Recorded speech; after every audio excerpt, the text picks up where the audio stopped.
growth and development across Africa through innovative training and research. Our mission: empowering leaders, policymakers, and professionals with the tools they need to create lasting change. With customized training, dynamic research programs, and study exchanges on leadership, management, and other critical development topics, ADSC offers a platform for exchanging cutting-edge ideas and global best practices. We provide comprehensive services in research and consultancy, capacity building and training, education programs, publishing, and knowledge sharing. Our esteemed faculty, composed of seasoned experts and researchers, ensures a learning experience that is insightful and practical. We specialize in policy development, implementation strategies, monitoring, and evaluation. At ADSC, learning is engaging and enjoyable. Our unique methodology includes talks, interactive exercises, games, video screenings, and lively seminar discussions, all in a comfortable and friendly environment. Ready to make an impact? For more information, email us at info@adstudycenter.com or call +234 912 439 2362. Visit us today at www.adstudycenter.com to explore our programs and upcoming events. Africa Development Studies Center, rethinking development for Africa. The Yuletide season is here, filled with colors, energy, and the familiar bustle that signals the close of another year. It's that time of the year when people get busy, market gets more sales, and everyone just wants to close the year strong. For many, December brings excitement, but for others, a quiet pressure to tick boxes left untouched since January. In the race to finish well, many people often push beyond limits, forgetting that peace is also an accomplishment. Some get agitated, anxious, or desperate to prove something before the calendar slips. But the truth is, no achievement is worth your safety, your finance, and your peace of mind. Your journey is valid, even if everything didn't go as planned this year. Celebrate your progress, protect yourself, and move wisely through the seasons, temptations, and rush. Let December be a month of gratitude, intentions, and clarity, not fear or unnecessary pressure. Step into the Yuletide, heed this clarion call. With calmness, wisdom, and joy we ride. Staying alive is the greatest achievement of all. All of us at SOUQ News TV, welcome to the Christmas season, a time of reflection and gratitude. Stay safe and remain grateful. The National Theatre, Igomu. Built during the military regime of Olusegun Obasanjo and finished in the time for the Second World Festival of Black Arts and Culture, FESTAC, in 1977. The theatre holds amazing treasures and memories. The artworks fill everyone with pride.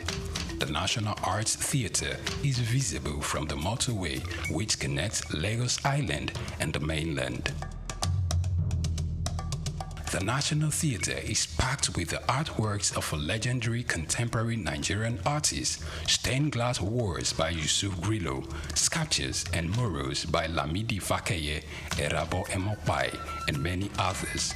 It was put to full use for a month.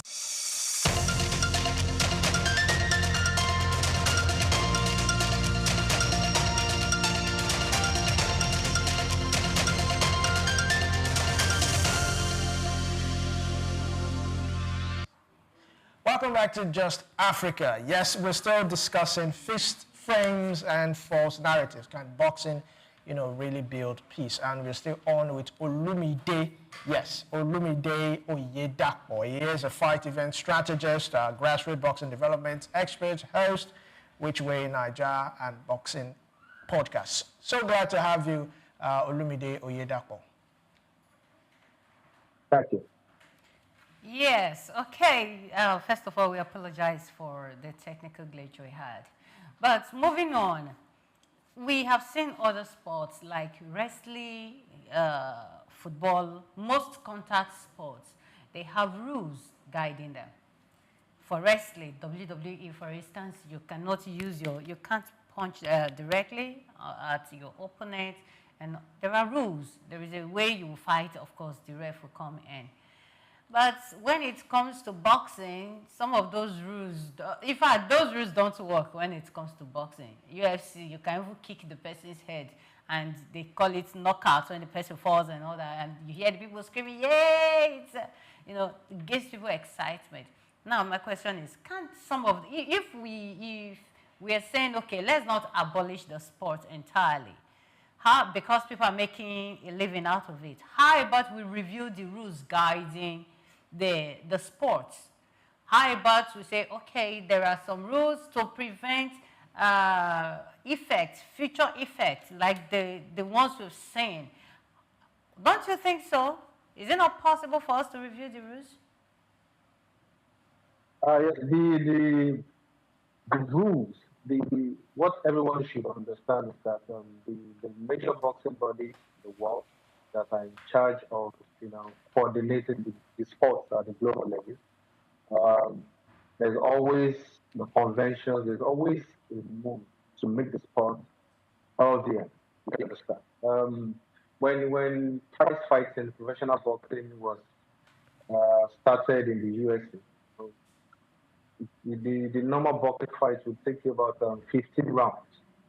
But they had to modify these rules, and then because there were quite a number of fatalities then, so they brought it down to 12 rounds. You understand? And then every year, by new rules are being put into place. A man from 1950 might find it hard to understand the 2025 boxing because a lot of boxing, a lot of punches have been outlawed. You can't punch in a certain way. You can't hit certain parts anymore. So the change is ongoing. But then, of course, they can't really take away the essence of the sport. The sport is hard, it's brutal, you understand. So what they do is to, try to navigate, to keep the essence of the sport. And the sport has changed tremendously, you understand.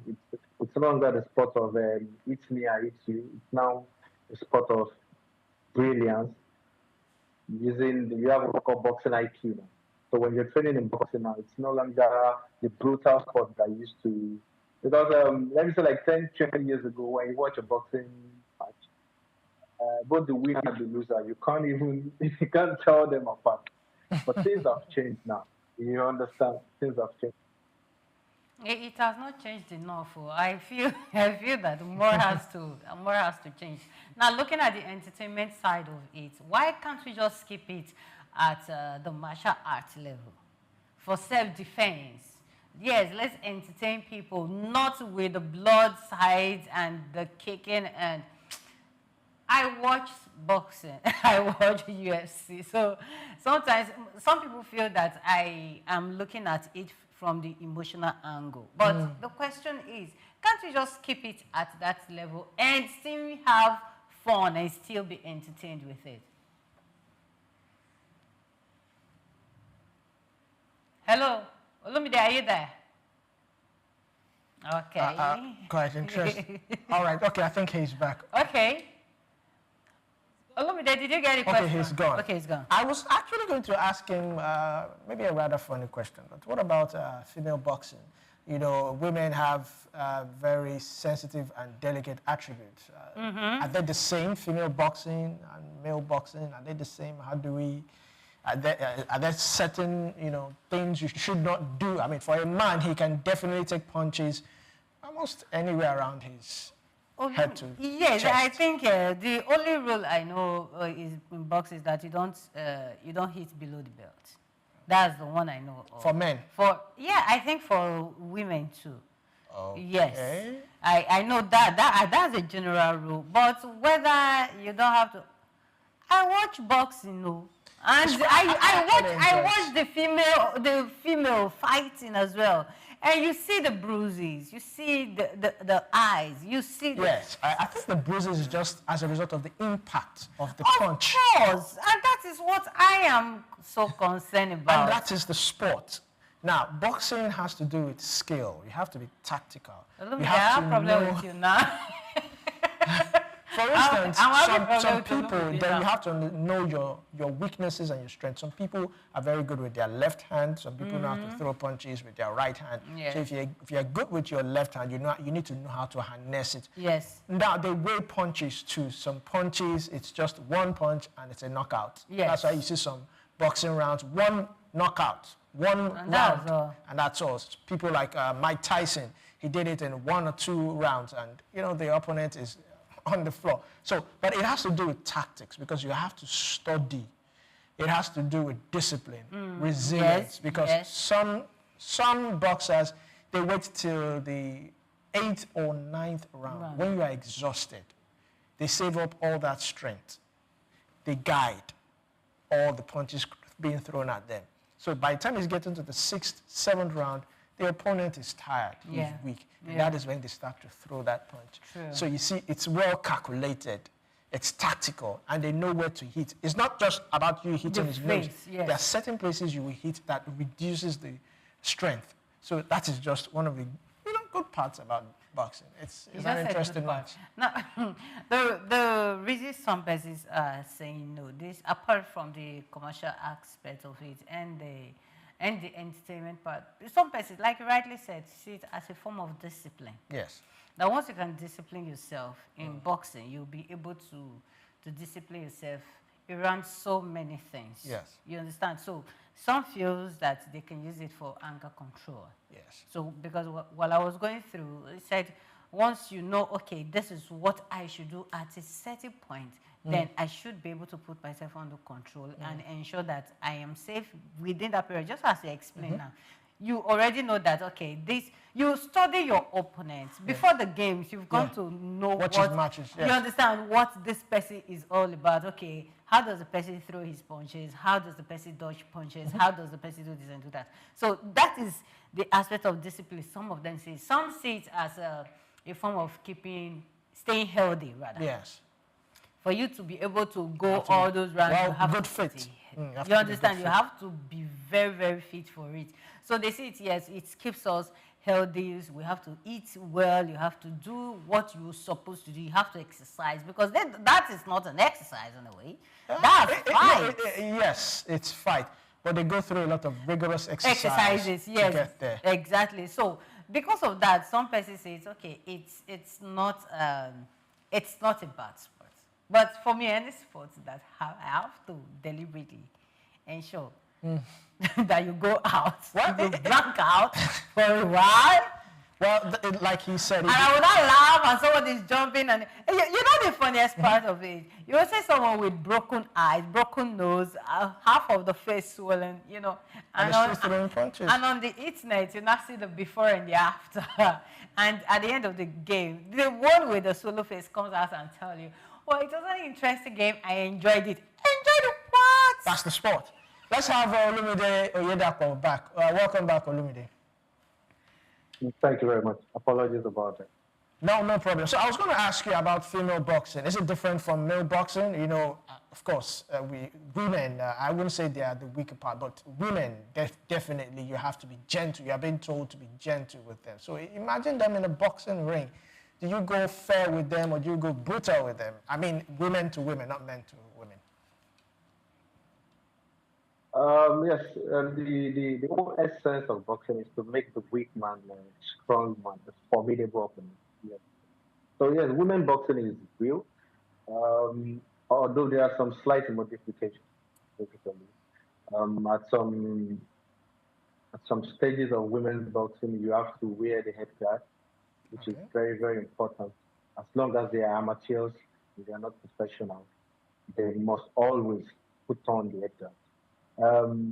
For males, when you get to this particular level in the amateur journey, you would have to fight without the headguard. But for females, as long as you are amateur, the headguard will always stay on. And then another thing worthy of note is that Regular boxing match, the duration for a round is 3 minutes. But for women, it is 2 minutes. 2 minutes. But for women, it is 2 minutes. For toddlers, maybe below the age of 10, the round is also 2 minutes. So for women, it's 2 minutes, and they also have to wear the head guard as long as they're amateur. So that's the only difference that is there. All boxing rules apply to women. All right, so last question. What determines a knockout? Because in some matches, I mean, just the first round, the opponent is down. In some matches, by the 8th or 9th round, the opponent is down. Not that he doesn't fall down at intervals. So what actually determines that, oh, this person has won, or this person is better off than this other person? So according to boxing rules, you have about 2 or 3 types of the knockout. You have a technical knockout. A technical knockout is when the opponent can no longer throw punches. You understand? So the threshold is when there's like 10 unreplied punches. Then the opponent is no longer fit. The opponent is overwhelmed by your punch power. Then they have to stop the fight, and that's a technical knockout. Now, the popular type of knockout that is enjoyed by most boxing fans is the one that the opponent is flat on the canvas. And that's when the opponent is knocked unconscious. Okay. All right. So, okay. Yeah. okay. There are so many young Africans that are fighting or trying to get into get on the international boxing ring and the UFC right now. Do you think that the stage out there is really opened to Africans that were not raised over there, that Africans that are raised here in Africa that are trying to get on that stage? Do you think that stage is really open for them to go in? 2 things. The stage is open. It's a global sport. So as long as you have the right structures behind you, the right team behind you, you can get this opportunity. But of course, we also have to work on having pathways, having pipelines for our own local talent. One thing that I'm not very happy with is why do I have to train a kid in Nigeria, and then the ultimate goal is getting to fight in the US. The ultimate goal shouldn't be fighting in the US as it were. The goal should be to make him a global superstar. And one of my dreams, one of the days I look forward to is to have world champions fighting out of Lagos, Nigeria. They don't have to move to the UK, they don't have to move to the US, they don't have to move to Sweden. They can be live in Lagos, living and selling in Lagos, then reaching the world from there. But the structure has to be done. Do we have world-class facilities for training? Do we have world-class coaches? Do we have world-class promoters in Nigeria? Do you understand? Do we have world-class media? Because we can't talk about the boxers in isolation. We have to consider their management, the training, the facilities, and the structure. But of course, yes, it's definitely going to happen, and we are on the right path. One of our girls in Nigeria, Oluwole Bolatito, fought in New Zealand. You understand? We have about 2 boxers, Elizabeth Oshoba and Tosin Kejawa. They are actually now in the UK, but they were scouted in Lagos, and they were pushed to the UK. So yes, the pathway is there, but of course, there's still more work to be done as regarding that. All right, thank you very much, Olumide Oyedako, for your insights, and of course, thank you for joining us on Just Africa. It's a pleasure. I enjoyed the conversation. You're welcome. You're welcome. Yes, of course, it goes without saying, on this note, we'd like to also extend our condolences to our very own boxer, Anthony Joshua. He was involved in an accident yesterday. Luckily, or should I say, luckily, he survived. But that does not mean the 2 other people were not relevant. Condolences to the families of the 2 others, his friends, actually, a coach and another friend lost their life. But Anthony survived. He's in the hospital. And the news you read, President Tinubu spoke to him, spoke to his mom, also spoke to Ogun State Governor Dapo Abiodun, who says he's making sure that Anthony Joshua is receiving all the treatment and he recovers fast. And we wish him a speedy recovery so that he can at least oblige more before he goes back. Yeah, I think this situation is not something that Nigerians should make fun of. Death is not anything that is good at any point in time. So saying some people making comments like the ghost of the land has finally seen him or what, it's not something that we should jump on as a trend or something we should do like, okay, the ghost has got. No, it wasn't a good news. It will never be a good news. Yes. Someone who came back home. Who just fought and won. Won and came back home to celebrate. He could have stayed back and said, I want to do my oblate in wherever. But he decided to come back home and something like this happens.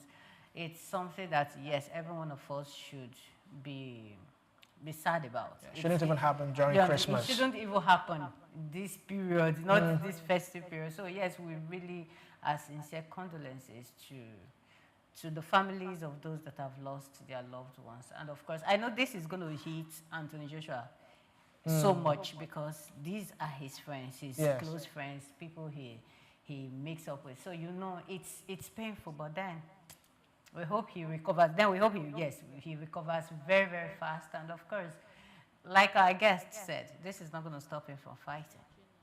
Life goes on. Yeah, so also condolences to the two others who lost their life, unfortunately.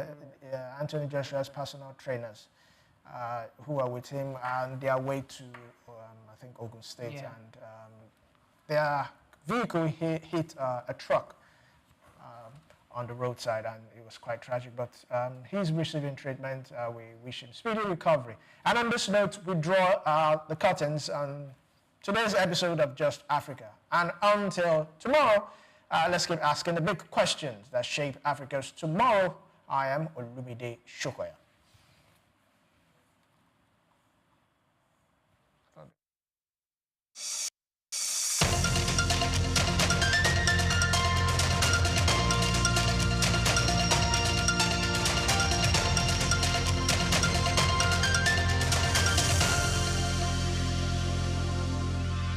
Lateef Jakande.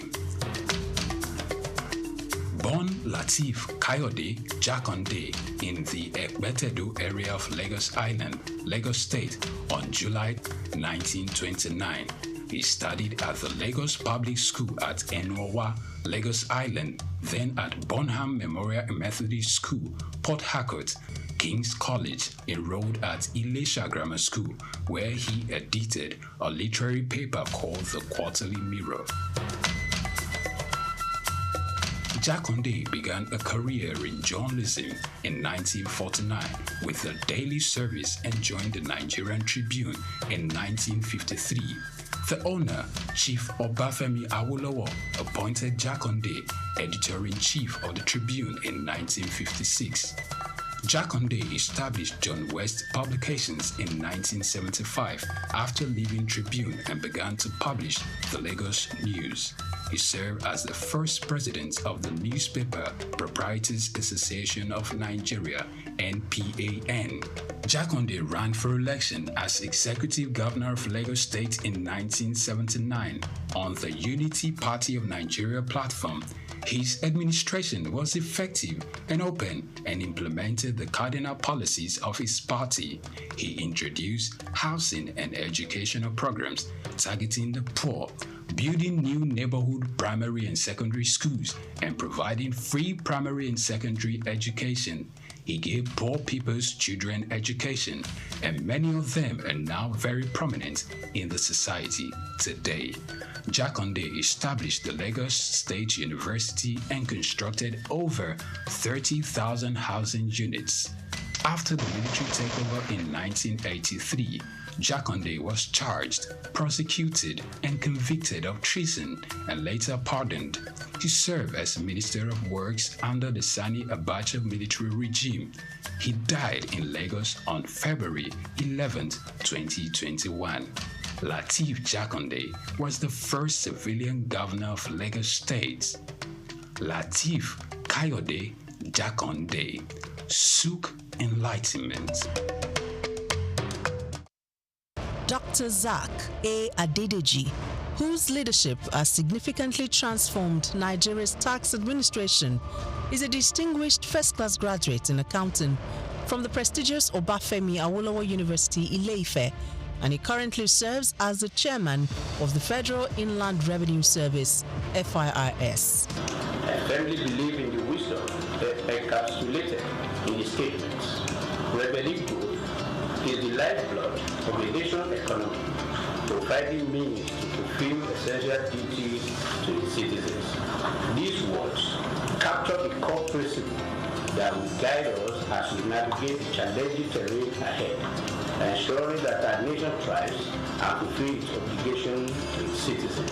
In our pursuit of greater fiscal future, we are determined to align ourselves with President Bola Tinubu's Extreme Fiscal Policy and Tax Reform Committee. This collaboration will enable us to shape the prosperous fiscal landscape that will empower our nation's growth and development. Born on January 8, 1978 in Ogbomoso, Oyo State, Nigeria, Dr. Adedeji is an accomplished accountant and public officer with extensive expertise in corporate taxation and public finance. His journey in public service began in 2011 when he was appointed as Commissioner for Finance in Oyo State. In that capacity, Adedeji introduced transformative financial reforms, most notably the establishment of the Treasury Single Account (TSA) to streamline government revenues and expenditures. In March 2021, President Muhammadu Buhari appointed Adedeji as Executive Secretary of the National Sugar Development Council (NSCDC). In this capacity, he founded the Nigeria Sugar Institute and spearheaded the Sugar Backward Integration Program, which sought to enhance local sugar production and reduce reliance on foreign imports. In June 2023, President Bola Ahmed Tinubu appointed Adedeji as Special Advisor on Revenue, and by September of that same year, he had ascended to the position of Executive Chairman of FIRS, Nigeria's leading tax authority responsible for the assessment, collection, and management of federal taxes. The focus will be on these indirect taxes, so that as long as you consume, you have to pay. As long as you have interest on your investment, you have to pay. And this is echoing Mr. President's message that we are not going to tax the seed, but we are going to tax the fruit. The fruit is what we focus on. So all those things, when we have this holistic process, it will be captured, and that the vision is to have a progressive tax, that if you earn more, you pay more, and if you earn less, you will not pay. Under his leadership, FIRS exceeded its 2023 revenue target of 11.55 trillion naira. As chairman of FIRS, Dr. Adedeji implemented a performance-based system aligning with the service's new slogan, simplifying tax, maximizing revenue. Dr. SOUQ Adedeji has done incredibly well in transforming and reforming the tax processes and procedures in Nigeria. In a little over a year being at the helm of the affairs of the tax body in Nigeria, we have seen a significant improvement in revenue generation. His policy of not crumbling business with taxation is something that also needs to be applauded. SOUQ Adedeji philosophy is taxing fruits and not the seed. and taxing prosperity, not poverty. Because if you look at the fiscal landscape of Nigeria in the past 10 years, you find that businesses have struggled to live, and that has led to the exit of so many businesses from Nigeria. But with this new reform, we're saying that the businesses will profit from the reform processes, and that will mean more business for Nigeria. We will have a lot of foreign inflow in terms of foreign direct investment that will actually drive the process of economic growth for the country. And I think he has done so well, and he deserves a kudos, especially for taking the giant stride to restructure FRS for efficiency, for accountability, and for value for money. He has also made the welfare of the staff a top priority, fostering a positive working environment that has brought smiles to the faces of FIRS employees nationwide. Supporters of the tax reform bills highlight several key benefits, harping on the need for streamlined tax processes that could reduce bureaucratic hurdles and foster an environment where businesses can thrive. He has initiated a lot of reform which dovetail into the tax reform bills that is before the National Assembly. This initiative is to improve on the tax administration system in Nigeria with a view to improving on the collection systems that will be beneficial to every member of the Nigerian state. SOUQ, as is well known, has improved on simplifying tax reform even within the federal land revenue, which in no means has improved on tax administration, and he celebrated essentially for the core initiative of the tax reform. Under Dr. Adedeji's leadership, Nigeria's tax system has gone beyond mere policy adjustments. Its focus is on fostering sustainable growth and ensuring that the benefits of tax reforms reach both businesses and citizens. So those that are attaching the bill, one, they are doing that in view of the formula they discovered, which may not be, will not augur well for them on the bad allocation. And then secondly, they may be having the feeling that this law was just designed to favor Lagos State in the course of its own effort to become a state that has special status. Okay? It says so that will make it to be seen as if it is a country of its own, even though it's not up to the level of country, but it is higher than all other states in the country. Probably this may be the reason why they are agitating. The one that you can see clearly is on this issue of VAT, and then they have other suspicion. So that is another worry that I have. The issue of trust. Trust, what do some experts call trust deficit. Yes, will be promoted greatly by this if corrective measures are not taken. Graduation has not been defined. But then people have to go by what is happening now. As they go against it. Since now the graduation is about contribution of state that are producing these goods and services being consumed. So they have the right to just say that, oh, well, so now instead of 20%, it will now be 60%. And then you hear the government functionaries, including members of the committee, saying that no, that's not what they mean. They mean area of consumption. This 60% graduation is about consumption area, not location of the headquarters of company that produce the good or services. You should have defined that in the law. Contributing to long-term national development, Dr. SOUQ Adedeji's career is a testament of his unwavering commitment to improving Nigeria's financial systems and enhancing revenue generation, showcasing his exceptional expertise in corporate and public finance.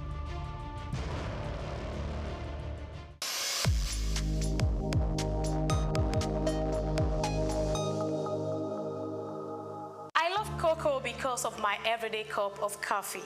You may not be a lover of coffee like me, but I want to believe that you would like to make money from cocoa if you have your way around it, isn't it? This is Cashcraft, where we share with you insights on how to make money out of different business ideas. You might already know, but feel uninterested. You might even not be aware and just feeling lost in the crowd trying to find what best suits you. Whether you know or not, it can only get better when you are open to more knowledge and great ideas. My name is Grace Komolafe, and I want you to join me as I spy into the cocoa business. No hypes, just what works. Everybody knows cocoa, but not everyone knows the many things it's used for.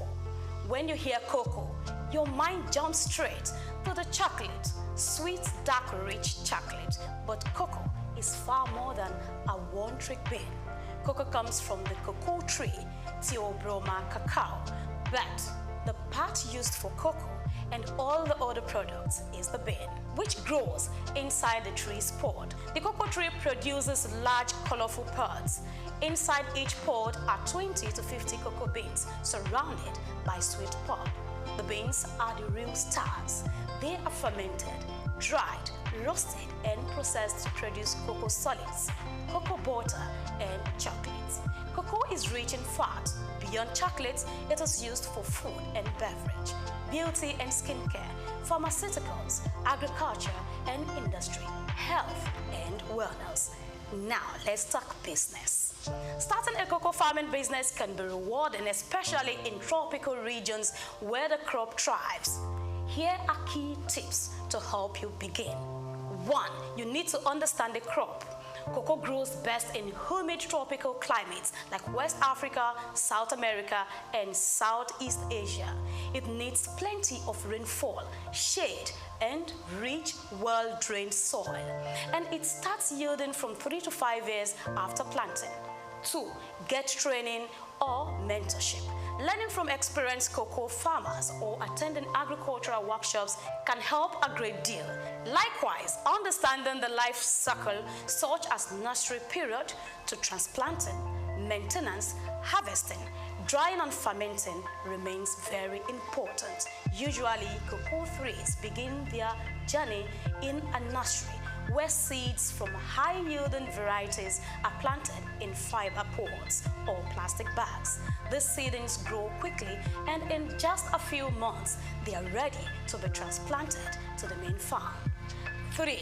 Choose the right variety. Select high-yield and disease-resistant cocoa varieties like CRI series from Ghana or Amazonia and Trinitario hybrids. Number 4. Secure land.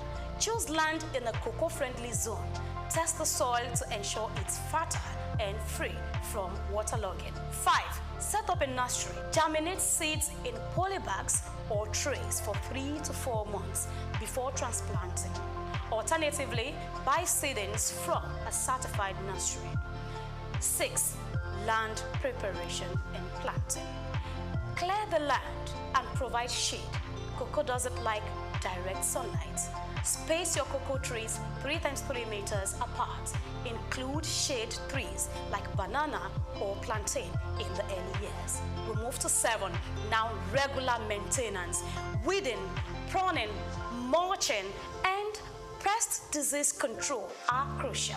So apply manure or fertilizer as needed. Number 8 tips you need to know is harvest and post-harvest handling.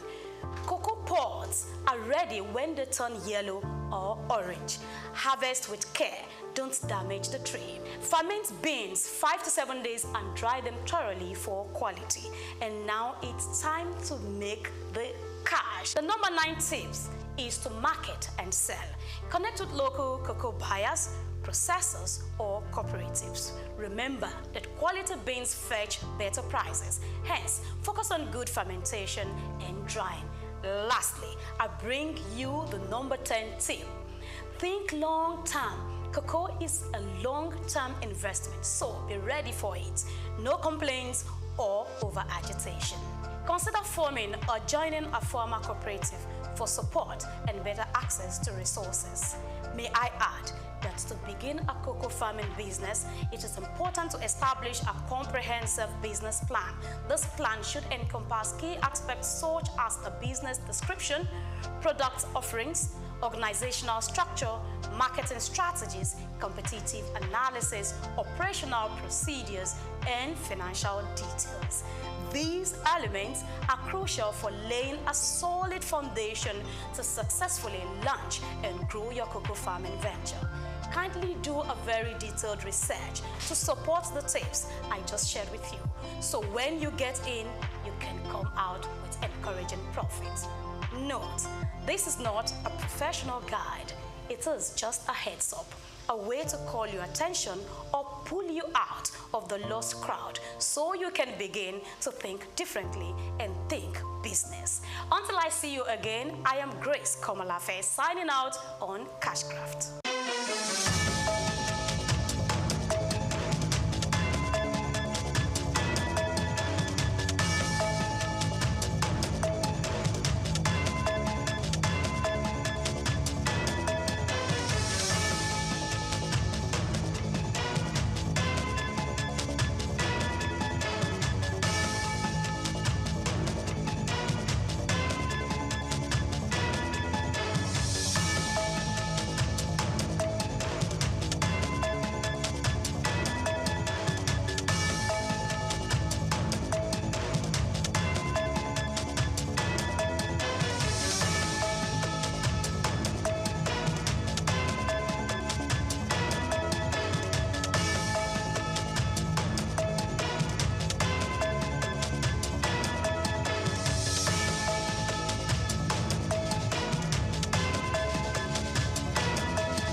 Hospitality is a very interesting and dynamic industry. Hospitality industry, very interesting and dynamic. And as we know, we have global best practices, that are acceptable. It's just like norms that are acceptable in the industry. So when you talk about global best practices, it encompasses a lot of things, a lot of dimension, in terms of technology, in terms of service delivery, in terms of training and retraining of staff, even the recruitment, onboarding of staff. There's so many things involved when you talk about global best practices. Well, let me just say the main challenge we have in this climb is orientation, education. In this climb, many people go into the hospitality business without much information about what they are about to go into. You see, the problem with us in this climb is education. You see, many of our hotel owners are not properly educated before going into the business. I've had series of experiences on the field where some people must have wasted fortune and they will now realize that they need consultants. And by that time, let me say it may be late already. Before you go into any business, get to understand, how it works. The hotel business is a very complex business. Like globally, the trend is making sure your guests' expectations are exceeded. And so many, the technology is employed in making sure this is possible. You won't believe that up to now, we still have some of our local brands. In fact, most of our local brands have not even adopted the PMS. PMS is property management software, where you right from the guest arrival, in fact, right from online, by the time you are checking online to know about the hotel, their products and all that, right from online to when you get to the front desk and throughout all your experiences, all these things are captured by a software, makes the experience so robust and all that. Up till now, many of our local brands still find it difficult to adopt this PMS. To them, it's expensive. To them, they don't see any reason for it. And this is what makes, it improves guest experiences. It makes you satisfy your guests. You even exceed their expectations. Makes just at a point, just on the touch of a button, things are already happening. In the Western world, they're already going into, AI, right from CRM, customer relations management, service, CRS, and all that. They're already exploring using AI and all that. Here we are still on biro and paper. How do you compare the brands? The local brands are built around the owners. The owner, tells you either he is knowledgeable or not about the business. He runs it like a one-man business. And at the demise of the owner, the business dies. Unlike the global brands. The owners of Marriott are long gone. And Marriott keeps multiplying all over the globe. Right now, they have about more than 1.5 million properties all over the world. They have acquired Sheraton here in Lagos, even 4 Point by Sheraton. You see them expanding. What is the secret? It's all about process, system. When there's no process, there's no system, then you are planning to fail. And it's a common saying that when you don't plan, you're already planning to fail. When there's no planning, many of them go into the business without proper feasibility studies.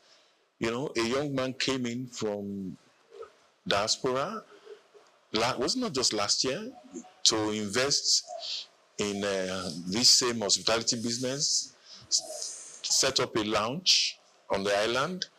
You won't believe it. 6 months, 100 million was gone. And he had to pack up and return back again. So what is happening? Why is it that the global brands are thriving and our own brands are not thriving? Meanwhile, we should even have some advantages over the global brands because it is natural. We are naturally hospitable. It is our nature in Africa. Hospitality, Africa is hospitality, hospitality is Africa. So all we need to do is to get the formal training and convert our virtue, hospitality virtue, into in a professional way and run the business professionally.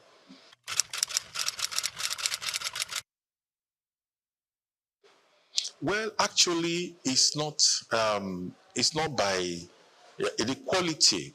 We still have some boutique hotels, that are doing very well in the country. They are already trying as much as possible to, follow the global best practices. It's not until your hotel is so massive and big before you can exceed your guest satisfaction, No. Even if it's just several rooms, you can still have a brand that can be reckoned with. A brand is not until it's massive before you can say you have a brand. You can have a brand even in a small hotel. You can create a brand. So it's not about of course, we have some hotels that takes care of the middle class and they are doing it perfectly well. But what I'm just saying is majority of them are not doing it well because they have refused to adopt the tech. They have refused, to follow, good processes. They don't care about training. As far as they are concerned, the staff are just slaves. They use them and dump them. They believe that if they don't do well, fire them, hire another person. Your business will be going in circles. You have to create a kind of linear graph, not the one that will just go up and fall down again. Try, to train your staff. Like I always tell people, if you don't train them, don't blame them.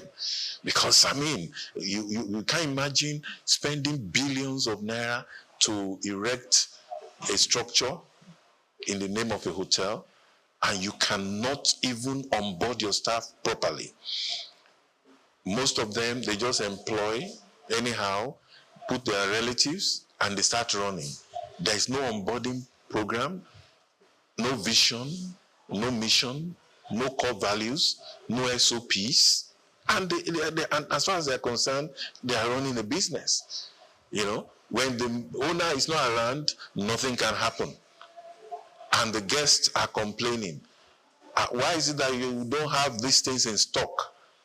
You cannot tell them that our MD is not around, that's why he has not released money. That should be budget.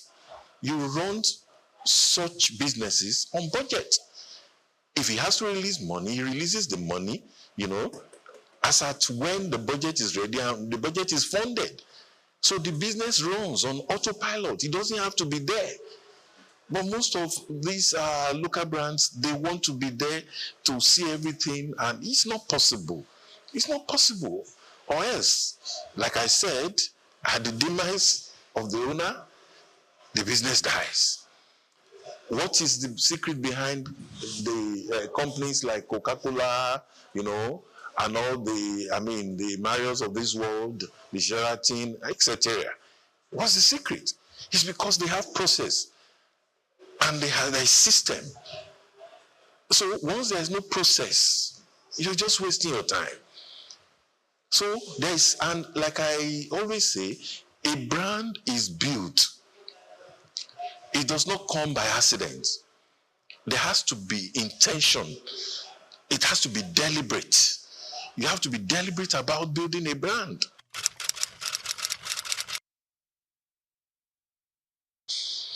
Well, the truth is,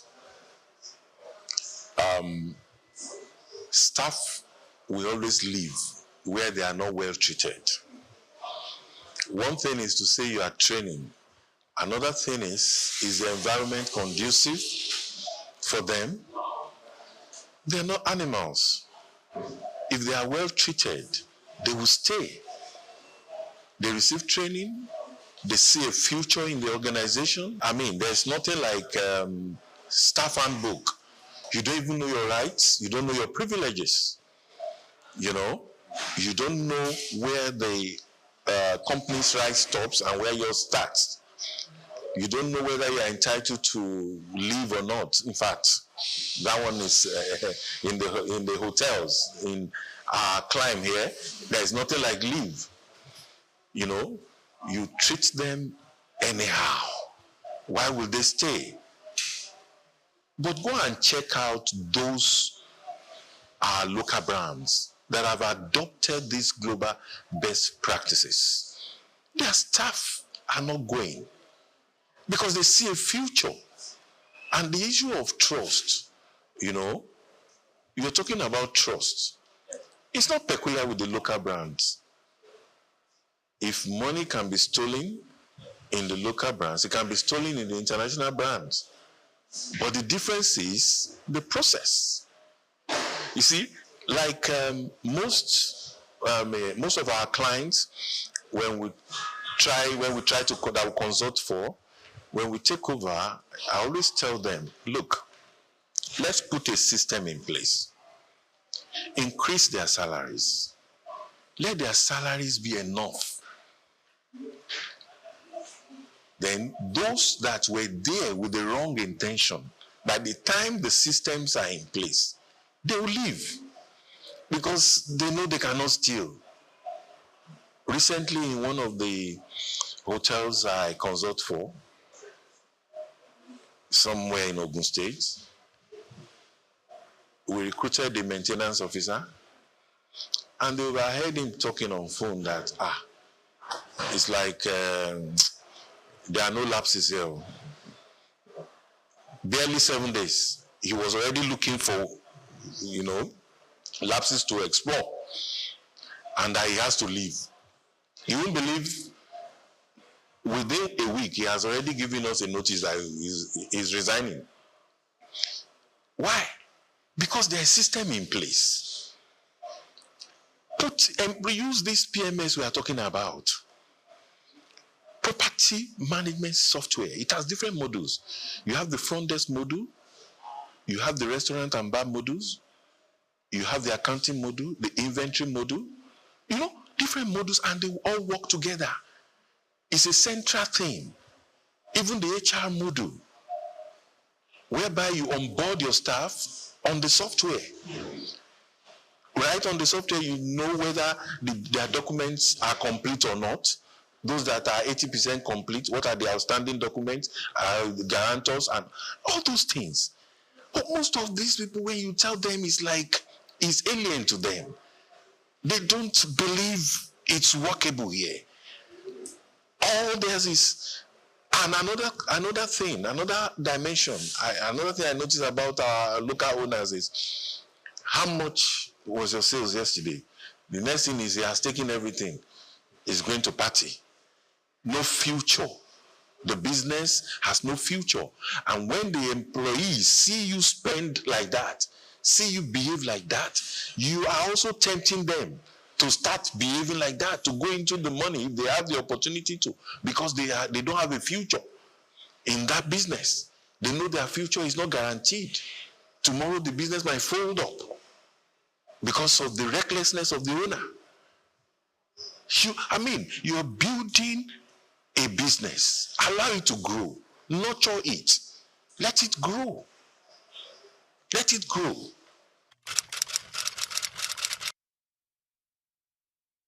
Let me break it down. Like when I say the front desk module, the module has a lot of features whereby when your guest walks in, or either online, you can book online, and it will reflect right there. You can book right from London. You go to the website, the hotel's website, and right from the comfort of your bedroom, you are seeing the different categories of rooms, just as if you are already in the hotel. And you are seeing the attached rack rates. And you make a pick. And as you pick, you have the option of payment. And as you make the payment, you have reserved the date and a future date, and you make the payment. As soon as you make the payment, it reflects right in the hotel on the front desk. For example, you picked room 107, and somebody else walks into the front desk and says, I want room 107. Sorry, it will show that it's no more available, even though you didn't see the guests, but it's been paid for online. Can't you see it makes life easy? It increases, improves the guest experiences. It makes your potential guests or your guests happy, makes things easy for them. So you can achieve that online. You can also achieve it by walking into the front desk, and you can make a reservation. All you need to do is check the rooms, You don't even need to go around and looking at the rooms. It's displayed for you at the front desk. You have it on the screen. You see the different categories of room. You make a pick and you make payment. Now, when you make payment, a receipt is generated immediately. Another thing is, that's what you call door integration. When you're talking about fraud, you integrate your door, that's the card system, not the iron key, the card system. You integrate it with your software in such a way that once a card is activated, because once payment is made, the card is activated automatically. The owner already gets an alert. In some software, it's called MRS, Management Report System, that a room has been sold. Either you are there or not. It's as clear, as simple as that. You don't need to come, and some owners will come and sit down at the reception to see what is happening. No, you don't even need a camera. Everything is automated. No room can be opened. You can't access any room without the card being activated. And the card cannot be activated except payment is made. It's only the payment that activates the card. Can you see that control? So now another question comes. What about when you want to clean the room? How do you get the card? That's what you call, MasterCard. Or, floor card and all that, depending. Now, personally, I advise my clients, you don't activate a MasterCard to work indefinitely, to work anytime, anyhow. We have hours of cleaning. So your MasterCard is activated to work, for example, the checkout time is 12 o'clock. So you activate it in such a way that it's only active between 12 and maybe 3 o'clock or so. Every daily. Once it is 3, you cannot access the room with the MasterCard again. You can see the tech we are talking about. So you can't access any room again. And again, we have energy saving lights, whereby it's only that same card that can power the lights and the TV and the AC in the room. No guest wants to check into a room without the AC working, without the TV working. So it's only that same card that can power the systems. So you won't check me in by 1 o'clock because you have access to MasterCard. And by 3 or 4, once your card is no more active, I'm in darkness. And again, you can always generate a report from the front desk that will tell you how many times, the kind of the entrance, whether the room was opened with the MasterCard or it was opened with a guest card. Right from the report you see. And when you go to the report and you see that MasterCard open at this time, you say, what happened? Why? Who was the person that accessed the room? So you don't need to be there. A particular client of mine was trying to lease out his hotel, which I always strongly advise against, on the island because he was relocating to Dubai, United Arab Emirates, So I advised him against it. Why do you want to? I've told you to install a PMS since. This will give you some level of comfort because his main reason is that I'm here, right under my nose. They are still stealing. When I leave, what will happen? You don't need to. And thank God he was able to take the advice. We installed the PMS and he saw the difference. Don't underestimate your guests. Even forget the color. They may be black, but they are well traveled. They've been to America, they've been to Europe, they've been to, Dubai. They've lodged in the best hotels in the world, and they know what good service is. So don't think you can just give them any kind of service anyhow. They have an expectation. For every, rack rate, for every money paid, there is a value, an expected value attached to it. Why is it that you see some guests, they'll lodge in 5-star hotels, they pay as much as 1 million naira, 700,000, 500,000 a night, and when they wake up in the morning, because of the kind of treatment, when they are checking out, you still see them giving out tips. They are happy. Meanwhile, this same set will go to some local brands, maybe as a result of lack of availability of such class of hotel in their village or in some, they have a function somewhere, and they pay just 30,000 naira, and you see them complaining and quarreling and getting angry, agitated, Why? Because of the service. 30,000 has a value, an expected value. Same thing with 500,000 naira. If he had paid 500,000 naira in a 5-star hotel and he didn't get the attached value, he will complain. But he paid 30,000 and he could not even sleep at night, mosquito, all through the night. The AC is not working. Why? Because there is no process, no system. All these ACs and all these things, they all have, you have a kind of maintenance worksheet, maintenance plan. It does not have to break down before you start repairing it. You maintain them. When the generator has worked for so number of hours, it must be serviced. How often do we check all these things in our local brands? Because there's even no system, no SOP, nothing in place. You just open and start running. It's not done anywhere.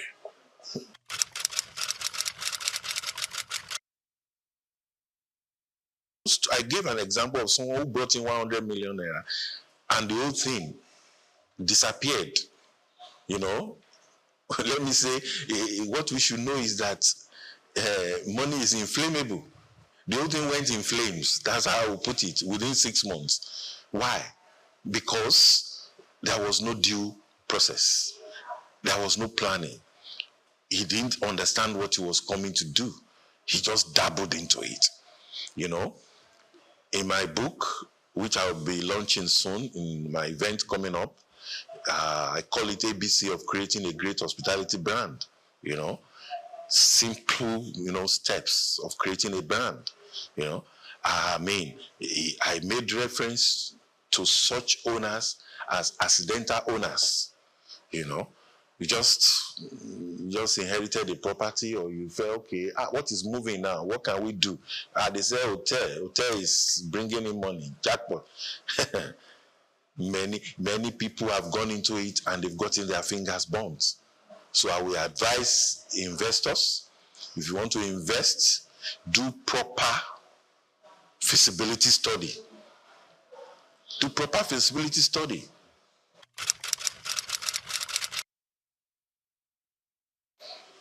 Well, let me give you an example, a practical example. One of my clients started a 23-room hotel in Delta, and according to him, it's almost 3-4 years now. According to him, he spent about 400 million naira. He's smiling today. Right now, there is no day that he does not have a turnover. You can do something smaller, even with 100 million, Yes, it depends. I just gave a practical example. I know of people that have just 7 rooms, and they are making their money every day because they've done, their due diligence. No, definitely, it will reflect on your pricing. And once, like I always tell people, is value for value. I can't be forced to sell my room 10,000 naira because my neighbor is selling for 10,000 naira. I can sell mine for 40,000 naira and still be fully booked. While the one that is selling for 10,000 naira is not even attracting any guests. Why? Because the 10,000 naira will try to say, okay, when it is 12, we turn off the gen because we want to conserve energy. We don't have money to buy diesel and all that. Start rationing. No guests will feel comfortable. You know, these guests, even in their personal homes, they enjoy 24 hours light. They enjoy themselves. Then you now come, you know, to a hotel where you should relax and be able to think properly. And they are telling you they are turning off the gen because they don't want to sell the room high. I'll tell my clients, sell it high, but create the value. When the value is there, make sure you recover your costs. You have to impute all these things, you know, into your costing. Many of them don't even believe there is need for a revenue manager. Apart from the normal manager, you have a revenue manager. You know, you have cost accountants, you know, apart from the main accountant, people that are in charge of costing. You're selling a plate of food for 7,000 naira. What is the cost? Many of them don't know. And like I said, most of this software takes care of all these things. You know, the recipes are there in the software, you know, all programmed. So when you have sold a plate of rice, you already know how much is your profit on it. It comes to that. So we have to be very analytical. Yeah, majorly it's let me say government policies.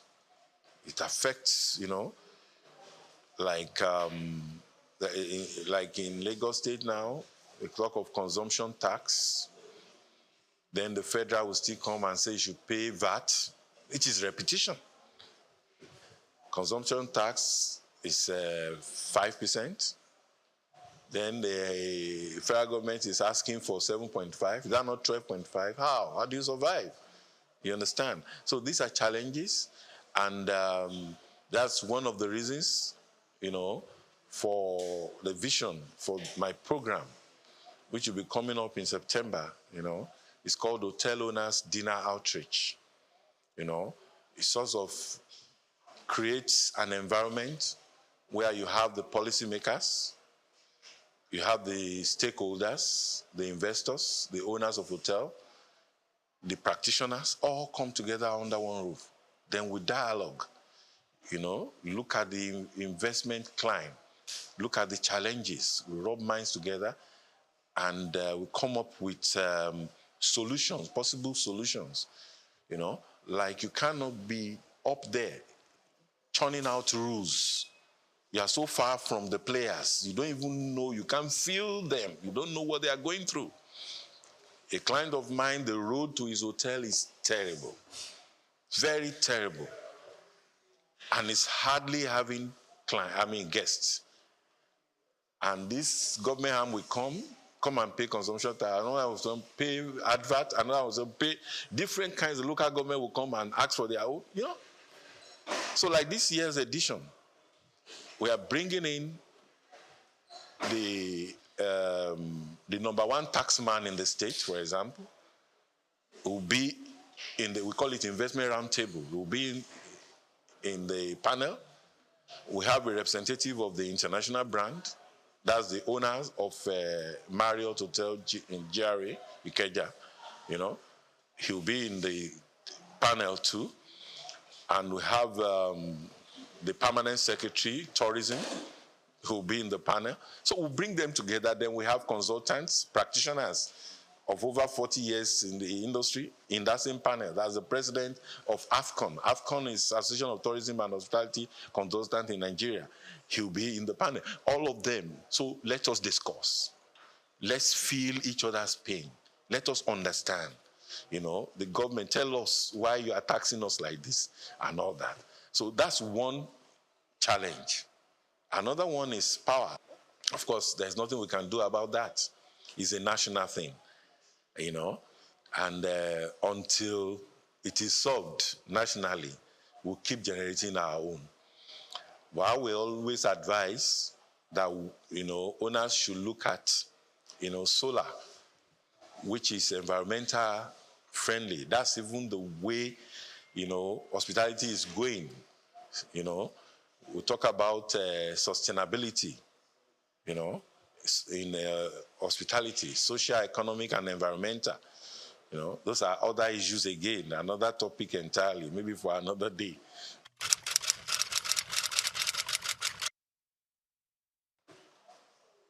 We should just keep it professional. Whatever you are doing, keep it professional. You're building a brand, always remember that a brand is a promise. Make sure you always keep it. A brand is an experience. Always improve the experience. A brand is a reputation. Maintain it.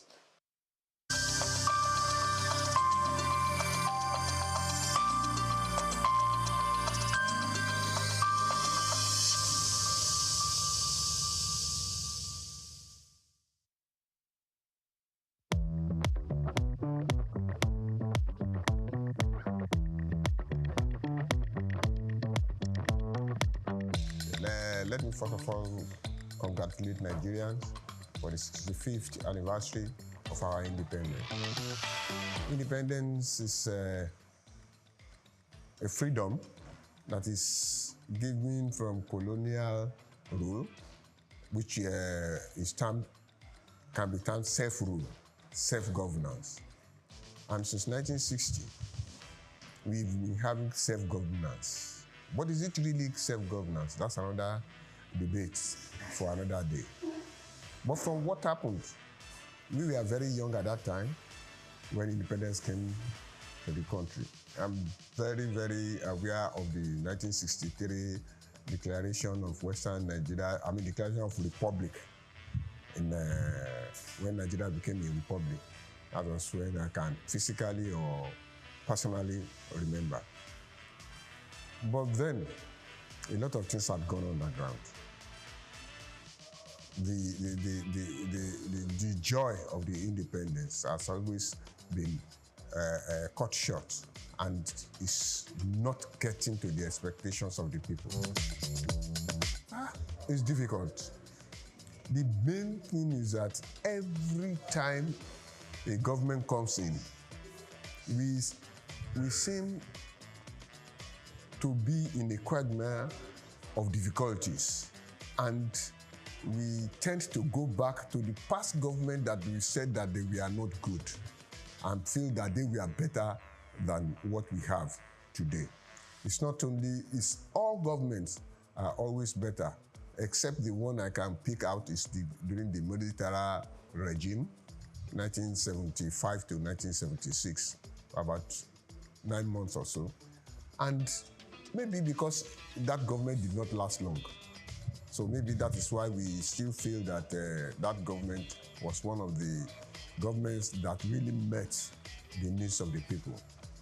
Throughout the years, like I said, we have always had shortcomings, but we have not been able to keep the standards, certain standards that we are on ground, and that is the main problem.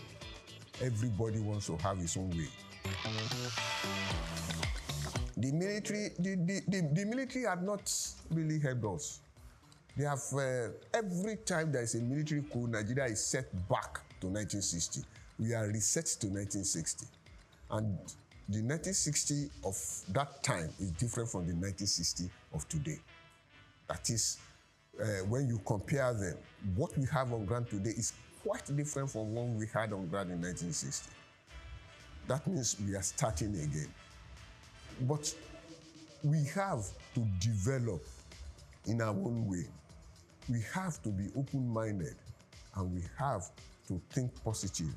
We have to think about their future, and that is the only thing that galvanizes the country. Now, whatever standard we have today, in 20 years' time, another generation will come up. And that generation, their needs are always different. So that is why we have to look for the future. But today in Nigeria, we are still solving the problem of 1970. Why I'm saying that is that after the Civil War, the Nigeria decided to move forward. In the process of moving forward, we forgot a lot of things, and that was the time the oil boom came in. And we forgot a lot of things we were doing at that time. Take a graduate at that time. A graduate in 1980 receives roughly 300 naira, which was about almost $500. But let's say in our naira, he has enough to feed his family, to start a family. That is a graduate. But today, a graduate doesn't have enough to even take him to visit his family in his hometown. As a graduate, you are entitled to a car loan, which is your annual salary at that time. A car was about 3,600, and your 300 naira, 300 naira salary is 3,600 per annum, and you take a loan for a car. Once it's established that it is yours and you bring it to the office, you will be given a car allowance. And that car allowance may be about 50 naira or 60 naira. And when you look at it, they are deducting 50 naira or so, or 54 naira from your salary for every month for 4 or 5 years that you are taking the loan. And they are giving you 50 naira. So in 3 years, you are promoted to level 9. And on level 9, you are entitled to a car allowance of 72 naira. So it means that just like if you have been given a car for almost free. And those are some of the things that I look back to. Those are some of the things we enjoyed at that particular time. And it started eroding through government policies. And we now have this problem in which we cannot get to the minimum wage in those days was about 90 naira. When religion is a personal thing, that's the belief of the Yoruba. That is why in the same house, you can have the husband being Onishogo, the wife being Oya or Shun devotee, the uncle being a Christian, and another person being a Muslim. No, we all grew up together. During the Muslim festivities, we go together. I had an aunt in Ajegule. And during our holidays in those days, we used to go to Ajegule and we go to the mosque. Within that 1 month we are staying with them, we go to the mosque with them. We pray together. Even though most of the things, they started teaching us the alif, ba, ta, sa, and whatever, the alphabets in Arabic. But most of the time, by the time I go back home, I forget about it. And when they come to our place, they go to church with us. Even most of our Muslim cousins, they school with us. My mother will go and pick them in their homes, and they will school, they stay with us. We are about 20 in the house while we are living at that time. So it is not religious tolerance, as I will say. I will say, I've forgotten the word now, maybe like respect. Well, if I'm tolerating you, it means you are bad. You get me? If I'm tolerating you, it means that I'm tolerating something that is bad that you are doing, but I'm not talking. But if I'm doing maybe mutual respect, yes, it's mutual respect.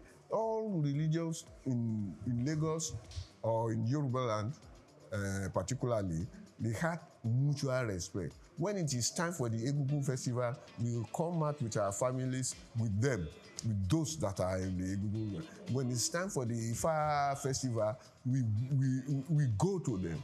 When it is Ileya, when it is Christmas, we are all one in Lagos Island, and even in Lagos at that particular time. The greatest disaster for Nigeria was the introduction of the presidential system. Let us start from the economics. In parliamentary system, you just have to win your constituency, and that's all. You win your constituency, you spend within your constituency, and that is all. When you get to the house, when you are not to pick the speaker or the leader of the house, that is when you interact with others. But in presidential system, you have the whole country is your constituency. The whole country is your constituency. Let's go to the grassroots. And the grassroots, the unit is the family. The family unit has broken down. Not to talk less about of the extended family unit, or where a community is served like a family. The youths are not being taken care of as in those days. In those days, we never knew whether you are from anywhere in the world or in Nigeria. We interact, we never knew. In sports, we never knew where our people come from. In school, we never knew. At times, 60 years later, I'm just discovering that somebody is from Asaba, one of my classmates. Discover is from, we had the Odumakers, we had the Bazunus in those days. Went to school together, but we never even knew that he was not Yoruba or from Western Nigeria. We were all together. The unity, our unity has been eroded. Today, most schools, there are no boarding schools again. And that is you discover that you are only limited to your area, except when you are going to higher institutions. Even some higher institutions are within certain areas. So we don't interact, we don't intermix, we don't even know the culture of other people. But in those days, it was a little bit different. We have to start reshaping a lot of things. And in the reshaping, it's not for us. It's not for the present generation. It's to look for the future generation. In the socialist life, in those days, they used to talk about, what do you call it now? Absence of manual labor. That is, machines will do the work. We are human beings will sit down and just be looking, and machines will do the work. We are getting to that stage very soon. Even we are almost there. In those days, we used to have what we call telephone operators. That type of job is gone. In those days, every office has its secretary, or what do you call it, a secretary that we type, we do all these things. Now, that job is gone. The MD, the secretary is just to make arrangements. In those days, you have to have dictators, you have to dictate messages, you have to take minutes. Now, AI is doing everything. So there's going to be a lot of job losses. But in creating new jobs, that's a problem. The problem, and at the rate our population is going, is continue to have a lot of jobless people. But how do we manage it? How do we get to that? That's the problem.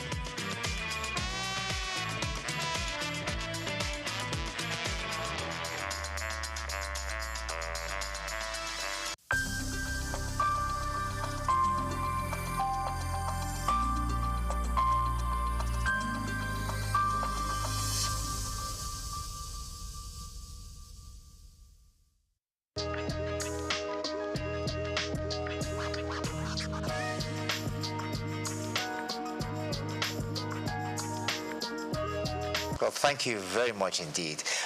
My name is Stephen Kola Balogun. I happen to be a lawyer, and should I call myself a pseudo-politician? Not quite a politician, but I've served in government before. And I'm delighted to be here with you.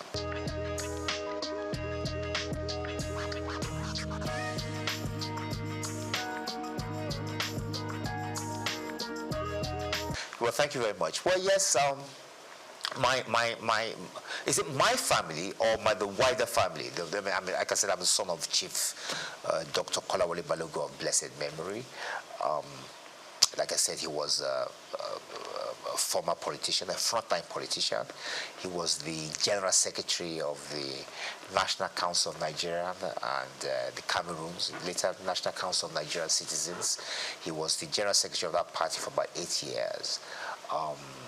From there, he was appointed by SOUQ to become a federal minister. He was initially a federal minister without portfolio. Consequently, after that, he became acting minister for labor, social services, and then he became Nigeria's first federal minister for information in 1956. He held that portfolio to 1958. Thereafter, he resigned from government. He had disagreement with the party. And Tafawa Balewa felt that he was a useful politician that could be sent to Ghana. And he went to Ghana to find out what was Ghana was a bit ahead of us in terms of politics at the time. And I think it's fair to say they got independence just before us. And Tafawa Balewa wanted someone to understudy to find out what we're doing. So he sent Kola Balogun there.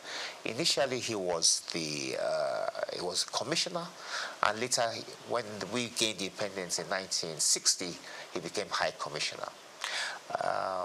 Shortly after that, when we became independent, he yearned to come home. He wanted to take part in the new political atmosphere at the time. He asked the Prime Minister to relieve him, to let him come back, and he did come back home. And immediately he took up the position of being chairman of the National Shipping Line. That was the position he held on to until the military struck in 1966. But even then, when the military did strike in 1966, he still continued. I think General Debayo of blessed memory invited him to join his cabinet, and he served as a commissioner for about 3 years or more. I think he was commissioner for health and was commissioner for education. Later, he also became chairman of the Sketch group of companies as well. And that was about it. I think after his stint in government, he decided to go and do a PhD at the University of Ibadan. And then he went back into private legal practice. And then he started this agitation for the creation of Osun State. He and a few others set up the movement. He was the chairman of the movement. And then to the glory of God, in 1991, Osun State was created. And that's it. Tell us about mommy. Well, yes, my mother. Well, in those days, the women weren't not so much in the forefront, But my mother has been my bedrock. She stood by me, and she has backed me in most of the things I've set out to do, And she's still alive. She's 89 this year, and she's still doing well, and she's still and your wife going and strong. The kids? Yes, my children. Yes, I have 3 girls, 3 daughters. My oldest is 31. She studied at King's College London. She did reasonably well. She got a 7th class upper. Proud of her. She's an art curator today. And I have twin girls as well who are also in university now, that they haven't graduated yet. One of them is in Oxford University. She's studying history and politics. And the other is in Cambridge University. She's studying human, social, and political sciences. So, yeah.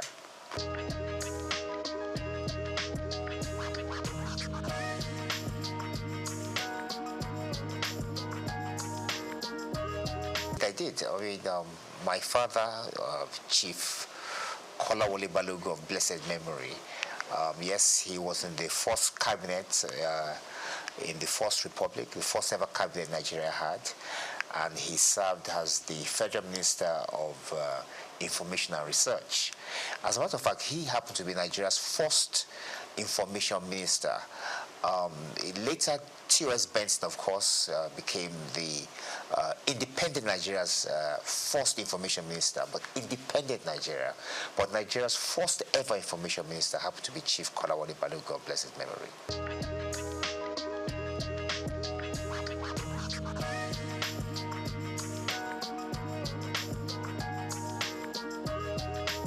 No, I didn't. I took an opposite route from my father.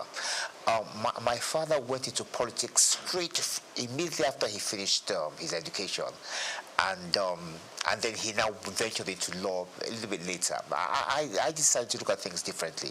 I thought that after academics I should practice law a bit, and that's what I've been doing. But at some point, I think that was in about 2011, I was called upon to serve in the Ocean State government as a commissioner, and I took up that opportunity, and I enjoyed myself.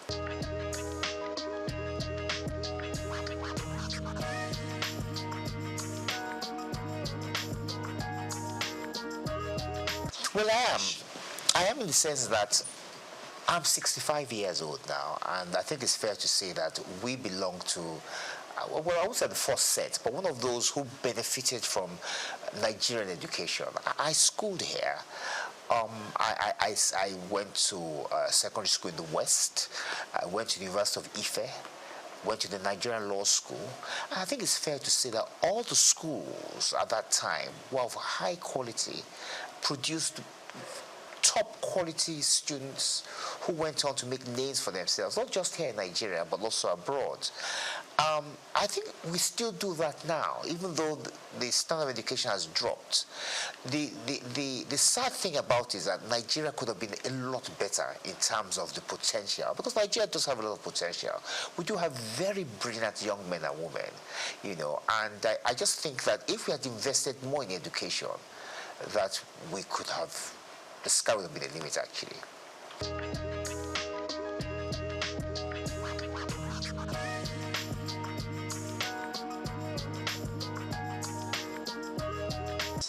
Well, my take on this is that it's the system of law itself. As a young lawyer, I experienced a few challenges myself, and I think one of the obvious challenges is the appeal structure. It's too easy to appeal against judgments. At the same time, when you file actions in court, there are no penalties for costs.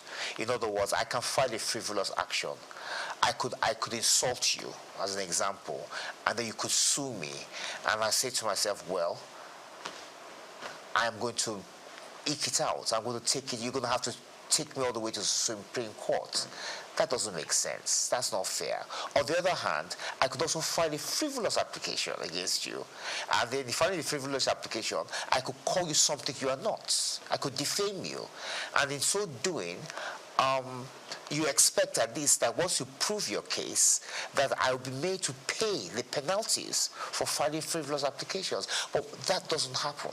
And then, of course, the conditions of the judges. I mean, the judges are still writing longhand. They do trials, they sit there, they listen to witnesses, give evidence, and they have to write all these things down longhand. So there's so many challenges that has hampered the progress of law. And there hasn't been enough investment, I must say.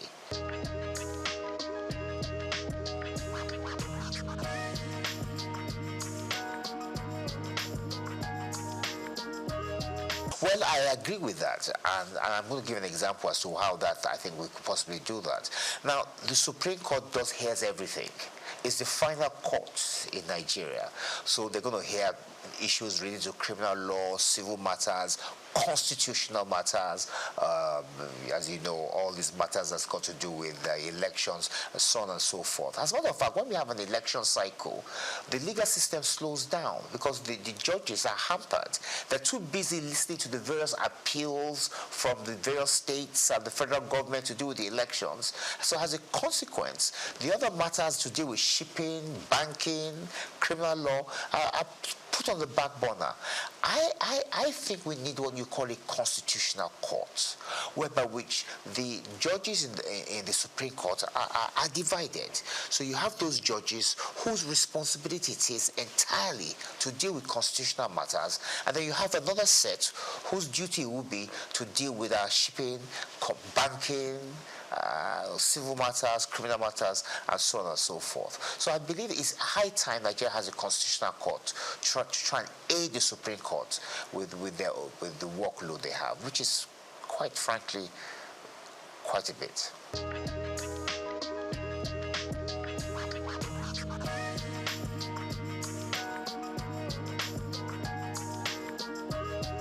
Well, Nigerians, with respect, are very brilliant, very intelligent, and they are very aware. It doesn't matter who you are, whether you're a tailor, you're a driver, you're a lawyer, engineer, they are quite well informed. And the truth of the matter really is that this is the longest republic we've had. This republic started in 1999, and this is 2025, so 26 years. Nigeria's never had a republic this long. But the main flaw is the one you just mentioned. The fact that that constitution that was bequeathed to us by the military in 1999 was never really approved by the people. Now, that doesn't make sense, and that's unfair. In fairness, we ought to be able to look at the constitution, improve upon it, and put our own input into it. Now, there's a way around that, and I've always believed, many people oppose this, but I'm of the view that what Nigerians need to have is a referendum. Have a referendum to ask the Nigerian people whether they want to persist with the 1999 constitution, or do they want to drop a new one. If the answer to that question is yes, we want to drop a new constitution, then that puts paid to the 1999 constitution, and then you can now have a system, a constituent assembly, whatever the case may be, where people will sit around the table and fashion out a new constitution. If the people say no, that means they've indirectly approved the 1999 constitution, and then we continue with it. But what we can't do is continue having this debate, these arguments.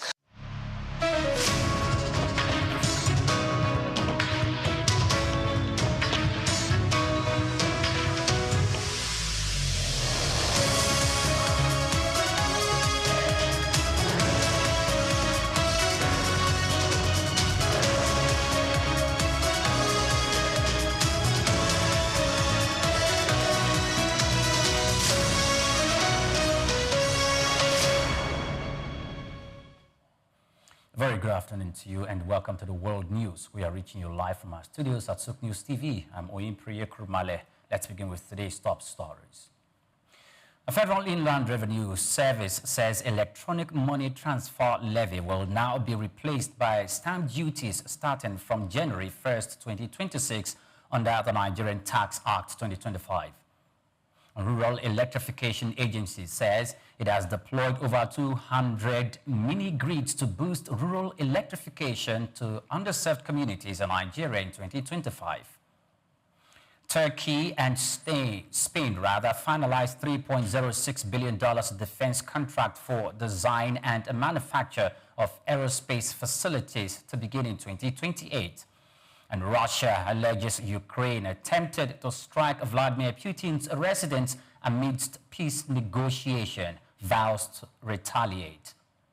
And Super Eagles set to clash with Uganda in final Group C match of the 2025 African Cup of Nations today.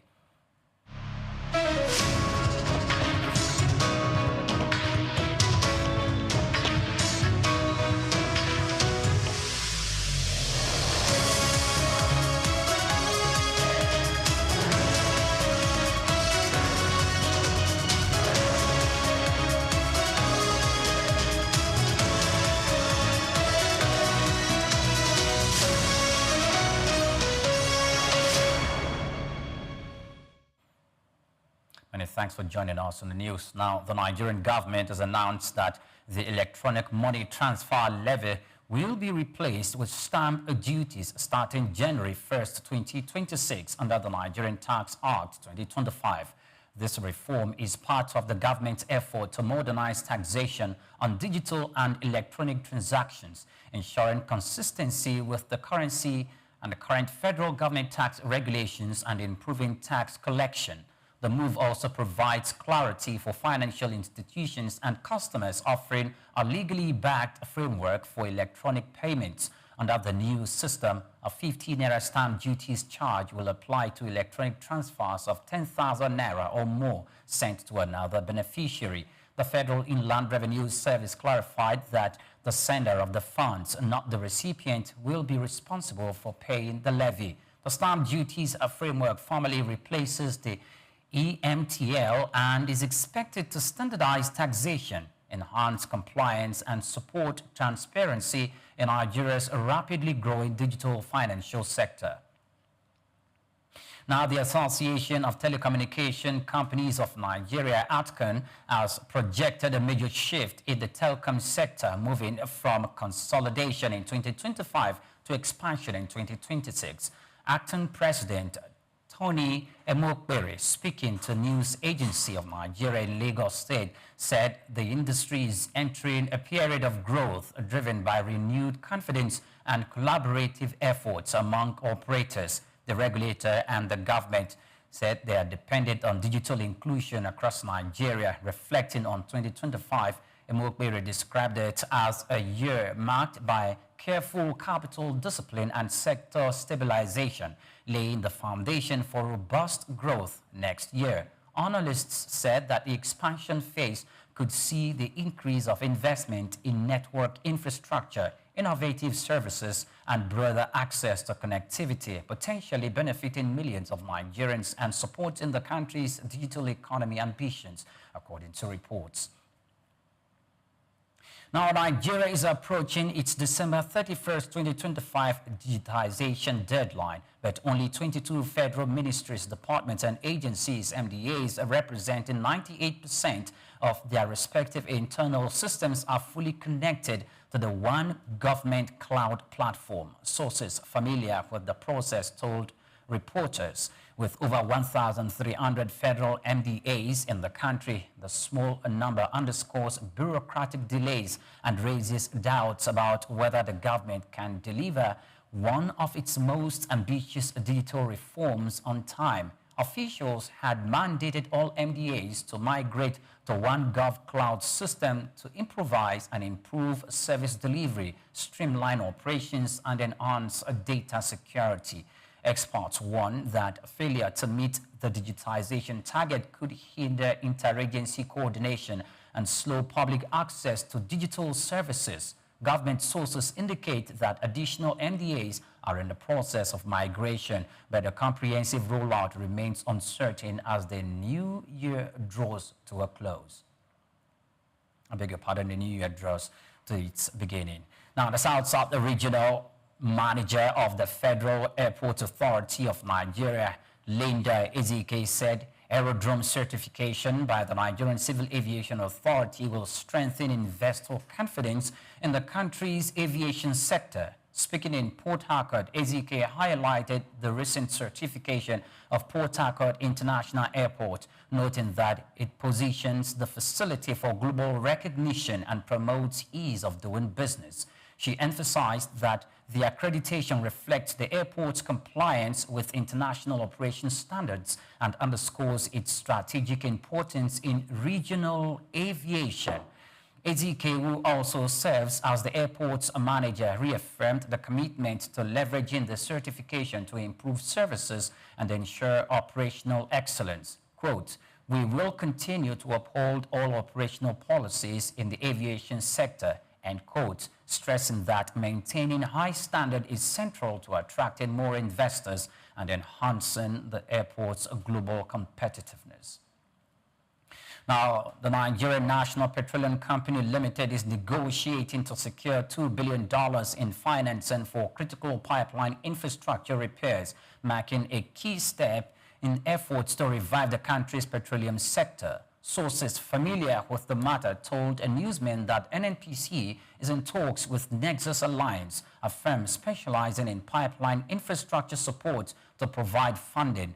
The discussions aim to address long-standing issues of theft, vandalism, and aging pipeline networks that have disrupted crude and gas flows nationwide. NNPC expects to receive the financing in early 2025, with funds earmarked for repairing and upgrading vital pipelines. Observers said that a deal, if successful, could boost domestic energy security, improve crude delivery efficiency, and reassure investors of Nigeria's commitment to stabilizing its oil and gas infrastructure. The company also hopes that the initiative will attract additional capital and strengthen partnership in the energy sector, according to reports. Now, the Rural Electrification Agency has deployed more than 200 mini-grids across underserved communities in Nigeria in 2025. The agency's managing director, Abba Abubakar Aliyu, has revealed. The initiative, carried out under the Nigerian Electrification Project, took place between January and December and represents a significant effort to expand electricity access to rural and off-grid areas. Aliyu noted that the mini-grids have helped bridge critical gaps in power supply, providing reliable electricity to communities that have long struggled with inadequate energy infrastructure. He said the completion of the NEP marks a major milestone in improving the country's overall electricity reliability, supporting social and economic development in remote areas. The area's efforts are part of a broader national push to ensure sustainable, inclusive energy solutions, reducing reliance on traditional grid systems and empowering local communities through access to consistent power. Now, Nigeria's consumer economy is showing signs of strain, with 83% of households reducing discretionary spending. The Boston Consulting Group reported in its Africa Consumer Sentiment Survey 2025. Rising inflation, weak income growth, and a volatile currency are eating deep into purchasing power, forcing many families to prioritize essentials over non-essential goods. The survey places Nigeria among Africa's most financially stressed consumer markets, alongside Kenya and South Africa. It reflects a broader economic pressures facing households in sub-Saharan Africa, where wage growth is failing to keep pace with rising living costs. Across 6 major African economies, the BCG found the continent now has a net consumer sentiment score of -23%, marking it as the world's most pessimistic region in terms of household confidence. Analysts said the trend could weigh on retail services and investment as consumers remain cautious in the face of uncertainty. Now, still to come in the news, gold mining in Sudan generates over 1 trillion Sudanese pounds in government revenue in 2025. We'll bring you that story and more after the break. Do join us again.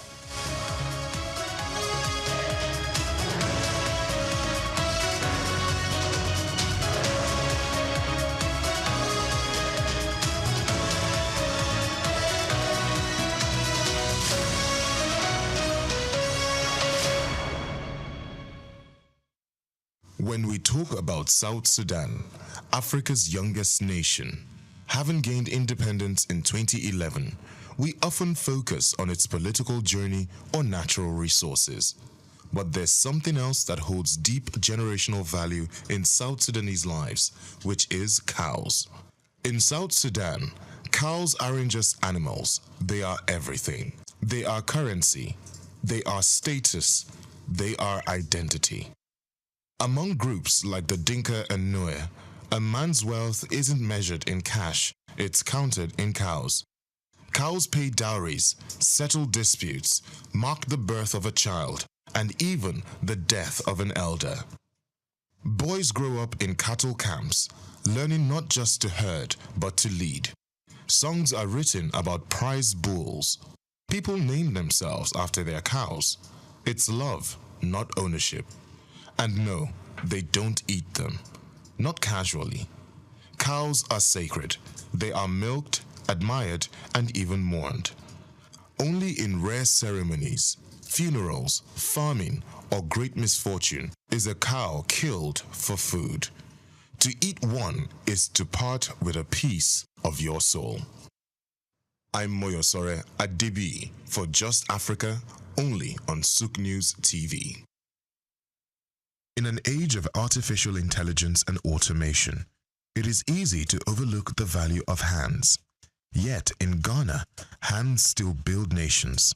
From Adinkra cloth printers in Ntoso to traditional kente weavers in Bonwire, Ghana's indigenous skill economy continues to prove that African creativity is not just cultural, it is commercial. Looking beyond the surface of heritage, to the engine room of informal training systems that have powered generations and could power Africa's industrial future, Ghana comes to mind. In Ghana, apprenticeship is not a fallback. It is the main highway for millions of young people who are learning practical trades like metalwork, leatherwork, carpentry, fabric dyeing, and advanced tailoring. According to the Ghana Statistical Service, more than 80% of artisans are trained informally, yet they contribute significantly to the GDP. This is not unique to Ghana. From the woodcarvers of Kenya to the bronze casters of Nigeria, Africa is a continent of craftspeople. But Ghana offers a model where traditional skill acquisition meets modern enterprise development. Institutions like the Council for Technical and Vocational Education and Training, COTVET, have begun integrating indigenous knowledge into formal systems, developing a dual-track model that combines age-old methods with certification, mentorship, and business incubation. As Africa looks for solutions to youth unemployment, the answer may not lie in importing Western education models, but in elevating what we already have. Imagine if every African country invested in formalizing informal skills, adding value chains, technology, and access to export markets. The challenge, as always, is perception. We must stop seeing artisanship as inferior. Ghana is showing that welding can build wealth and textile design can drive trade. The African hand is skilled. The African mind is gifted. What remains is for policy and investment to catch up with potential. In Ghana's apprentices, they don't just see workers, they see a future workforce Africa can proudly call its own. I'm Moyosore Adebi for SOUQ News TV.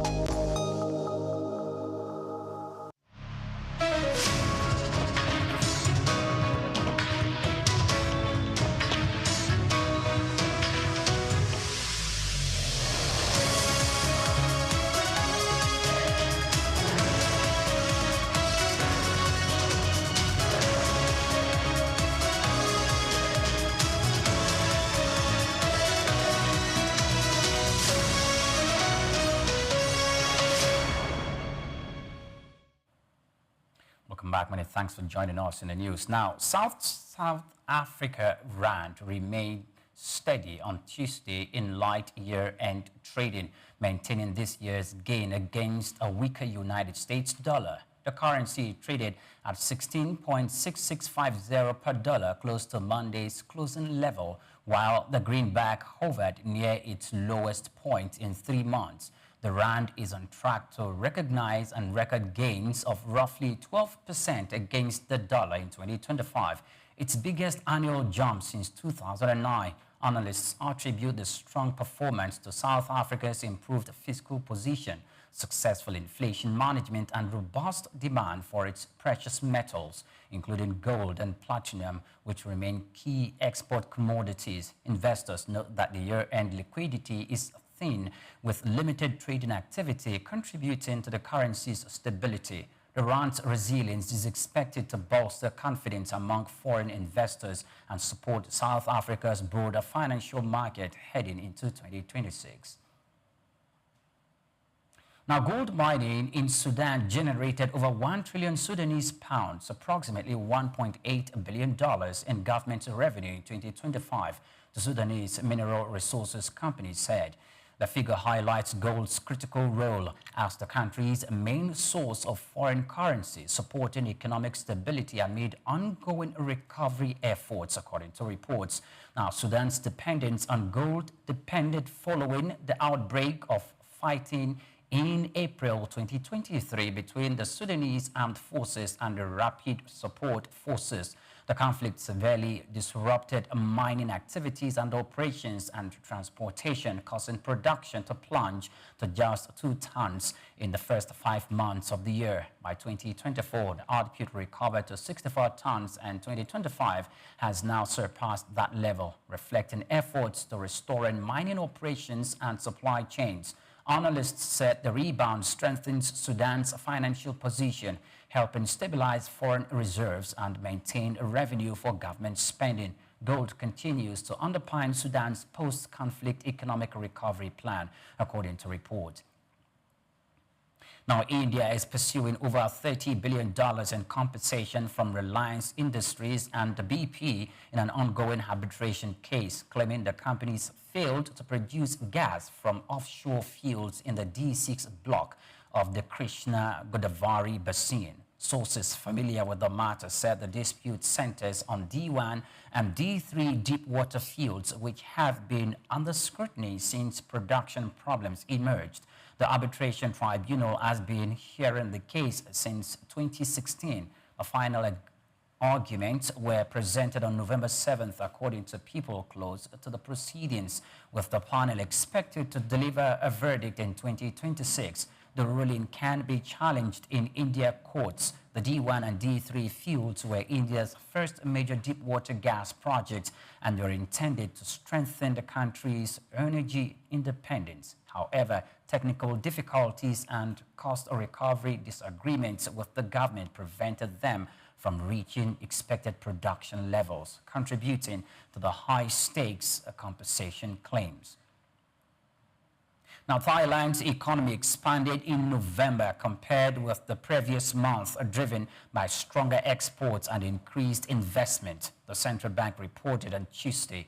Now, the Bank of Thailand said that overall domestic demand improved, supported by both public and private investment projections. Despite the gains in investment, the private consumption fell during the month. Low spending on fuel and electricity outweighed increases in purchases of consumer goods and services, highlighting a mixed outlook for households' activity. Analysts said the decline in consumption could temper the benefits of the broader economic expansion plan, particularly for sectors reliant on domestic demand. The central bank noted that the combination of stronger exports and investments helped offset the consumption slowdown, keeping the economy on a moderate growth path. The policy makers are expected to monitor the balance between external and domestic drivers closely in the coming months to guide monetary policy. Now, China has told chip makers that at least 50% of equipment used to add new capacity must be domestically produced, according to sources familiar with the matter. The directive is part of Beijing's broader push to create a self-sufficient semiconductor supply chain.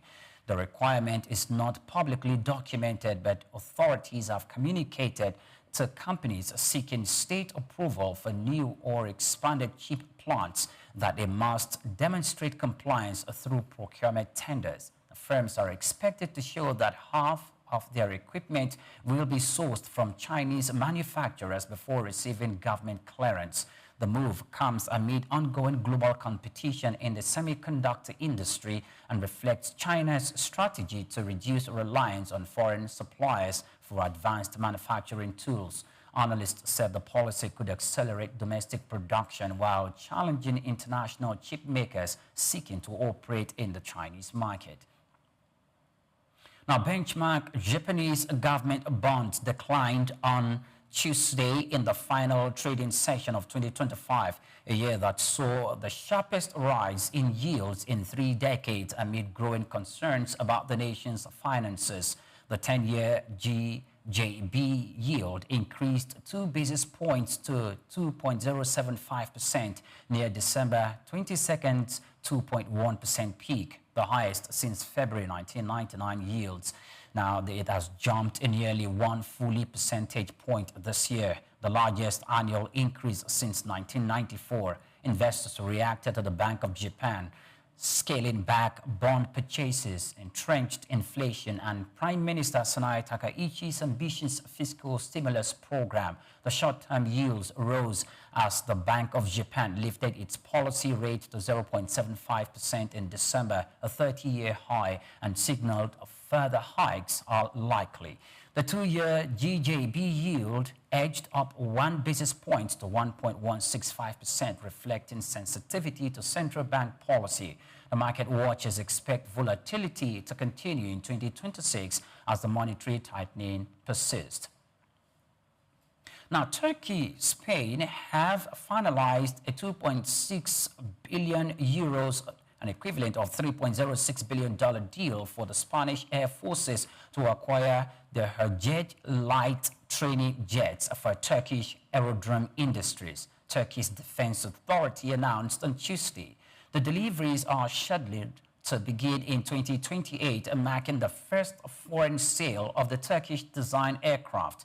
The agreement follows a cooperation accord signed in July between Turkish Aerospace Industries and Airbus, which facilitated negotiations and technology sharing arrangements. The Herjet is designed to provide advanced training capabilities and expected to strengthen Spain's pilot training programs over the coming decade. Officials from both countries described the deal as a milestone for Turkey's defense export sector, highlighting the growing international interest in its aerospace products. The procurement also reflects Spain's strategy to diversify supplies while upgrading its Air Force training fleet. Now, still to come in the news, 20 United States states attempt to raise minimum wage in 2026, injecting an estimated $5 billion into paychecks nationwide. We're back after the break. Stay with us.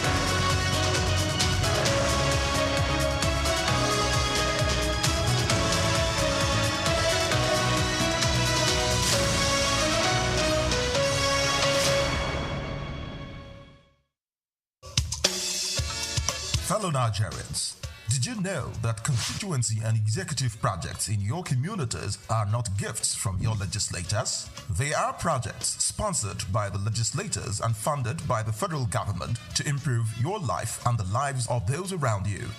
These projects belong to you. Without your vigilance, they might never be completed. Don't allow them to fade away into unfulfilled promises. Stand up, take ownership, monitor their progress, demand accountability, and report concerns to ICPC. Call our toll-free line now on 0800-2255-4272 or WhatsApp only on 0806-656-4726. This message is brought to you by the Independent Corrupt Practices and Other Related Offences Commission, ICPC, with support from MacArthur Foundation and the Center for Democracy and Development in Africa, CDD.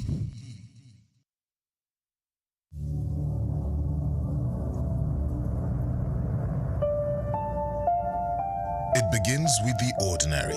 A shopper walks into a supermarket, picks a product from the shelf, marked 2,000 naira, and gets to the counter only to be told it costs 2,400 naira. To most Nigerians, it's just another frustrating moment at the checkout. But to the Federal Competition and Consumer Protection Commission, FCCPC, it's a violation, one that captures the complex realities of consumer rights and fair competition in Nigeria's fast-moving consumer goods sector. Between March and August 2025, the FCCPC recorded 1,543 consumer complaints within the FMCG sector, the second highest across all industries during that period. The complaints range from deceptive marketing and product defects to poor disclosure of terms and delayed complaint resolution. The FMCG industry, known for its quick turnover and intense price sensitivity, remains one of Nigeria's most competitive sectors.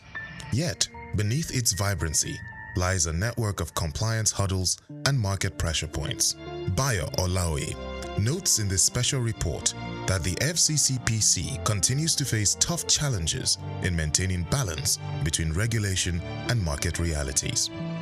He explains that some trade associations allegedly adopt restrictive practices such as uniform pricing, high membership fees, and entry barriers, which can distort fair competition if unchecked. In one notable case, he recalls, The FCCPC sealed a supermarket in Abuja in February 2024 after discovering discrepancies between displayed prices and checkout charges, a clear case of deceptive pricing. According to Olaoye's analysis, Nigeria's Federal Competition and Consumer Protection Act (FCCPA) 2018 provides the strongest legal foundation for consumer rights protection in the country. The Act guarantees the right to safety, requiring that all goods and services sold to the public be safe for ordinary use. Unsafe products must be withdrawn immediately once identified. It also guarantees the right to information, ensuring that consumers receive accurate details about price, composition, quantity, and use conditions before purchase. Where goods turn out defective, the consumer is entitled to repair, replacement, or refund. Sections of the FCCPA further prohibit false representation, bait advertising, and exaggerated claims, with sanctions reaching up to 10% of a company's annual turnover. Olaoye points out that state agencies such as LASCOPA complement FCCPC's efforts, helping consumers access information, redress, and awareness of their rights. Despite these laws, FMCG companies operate under immense economic strain, rising inflation,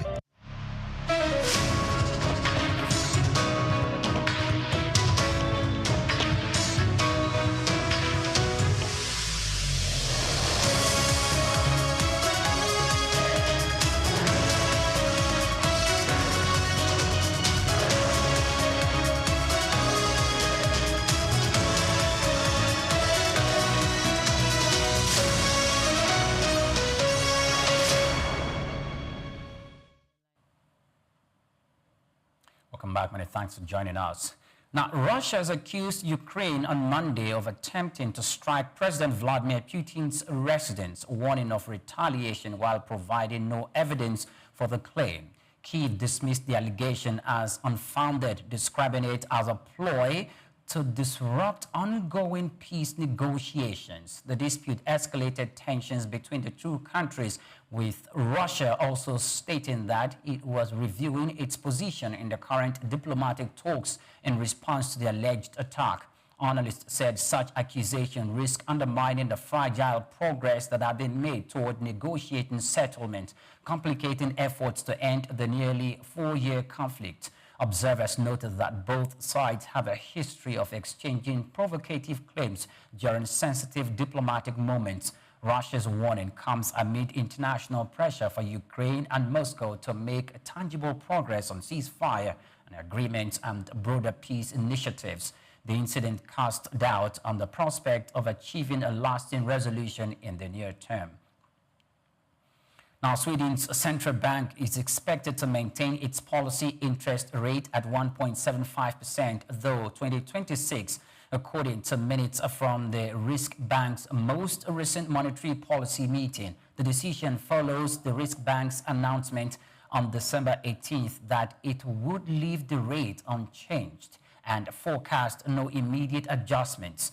Governor Eric Tedane said the current inflation outlook is favorable and there is ample spare capacity in the economy, making it appropriate to hold the rate steady despite strong economic growth.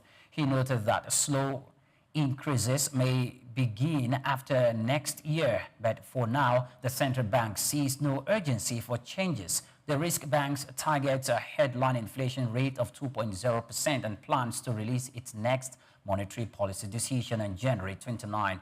Economists said maintaining the current rate will support stable borrowing costs and steady economic expansion in Sweden.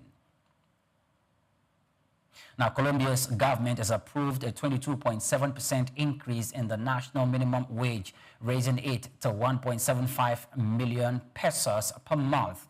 President Gustavo Petro announced on Monday that the increase, which takes effect in 2026, will impact around 2.5 million workers across the country. Petro described the wage hike as a necessity and a necessary step to improve household incomes and support domestic consumption amid rising inflation and economic pressures. The adjustment is aimed at boosting the purchasing power of low-income earners while promoting social equity.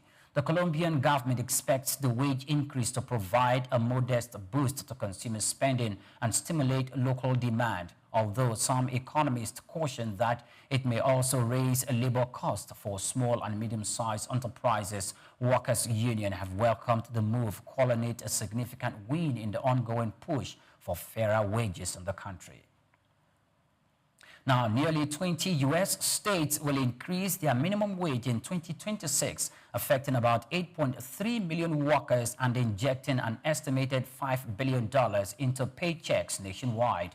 The wage hikes will strengthen earnings for low-income workers, improve household spending power, and reduce reliance on social support programs, according to the Economic Policy Institute. Beginning next year, more workers will live in states with a $15 minimum wage than in states paying the federal floor of $7.25 per hour. Washington will take the lead with the highest minimum wage at $17.13 per hour. New York follows closely, implementing a minimum wage of $17 per hour in New York City, the Long Island, and the Westchester, while the rest of the state will pay at least $16 per hour. Economists said these increases signal growing momentum for higher wages across the United States. And now in the world of sports, Super Eagles of Nigeria meet with Uganda Cranes in their final Group C match of the 2025 African Cup of Nations on Tuesday, December 30th at the complex Port Stiff defeats in Morocco. Uganda entered the game needing a win to keep knockout hopes alive, while Nigeria already assured of a round of 16 place and needs only a draw to finish top of the group. According to reports, Nigeria may rotate players to manage fatigue. However, focus remains on momentum and discipline. Coaches want control, clean transition, and reduce risk, while Uganda will press nearly and chase goals. A calm tempo suits Nigeria's depth, experience, and game management, especially protecting key players. The kickoff stakes are clearly secured in the first place, avoid injuries, and build confidence for the knockout rounds ahead in Morocco. Officials expect a competitive finish as fans anticipate tactical adjustments and intensify throughout 90 minutes of Tuesday night. Now, the president of the Nigerian Boxing Federation and Finance Minister Wale Edun expressed heartfelt condolences to Anthony Joshua following Monday's road accident on the Lagos-Ibadan Expressway. The accident reportedly claimed the lives of two of Joshua's associates, leaving the boxing world in mourning. In a statement released on Tuesday, Edun described Joshua as a national treasure, praising his contribution to Nigerian sports and highlighting his role as a global ambassador for boxing.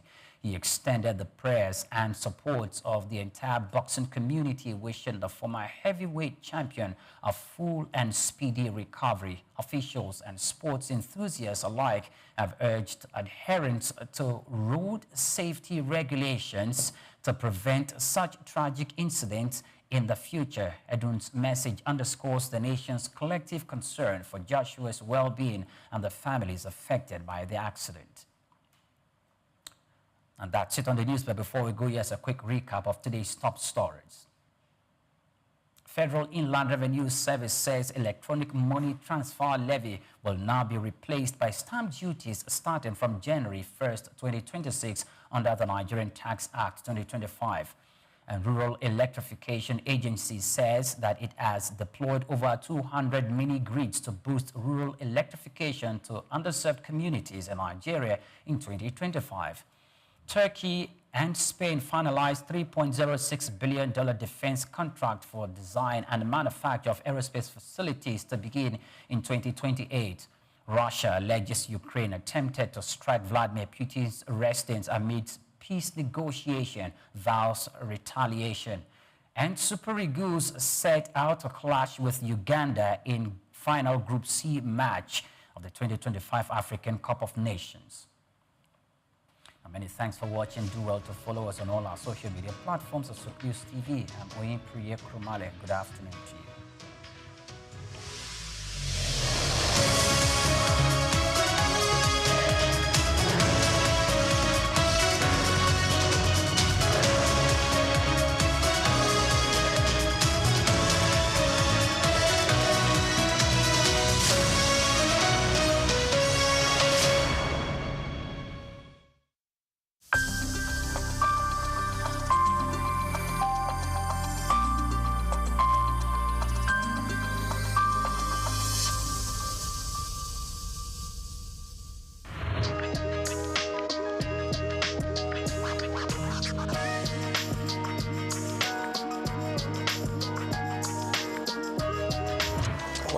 thank you once again for inviting me over. What would I say? Just doing a lot of wonderful things all over the world, working towards development of humanity in the areas of most especially sports development, football management, football administration, and other businesses I'm involved in. So that's what I've been up to.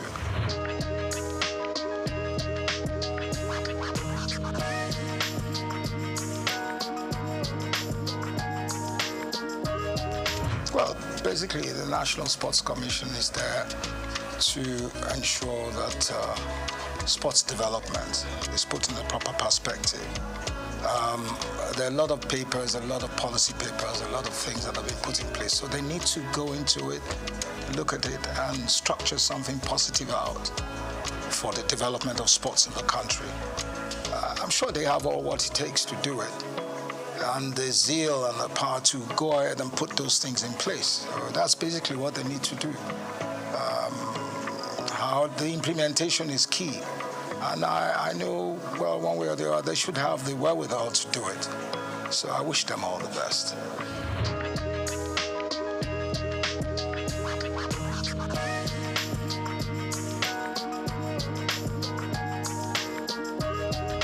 Well, you see, I don't like criticizing. I think I've gone away from areas of criticizing, but the standard of the league is very poor. And they have to put all efforts together to improve on the league. Also the technicalities of the game, the manpower. We have to, we're still doing what we practiced 15 to 10 years ago. So it's not changed.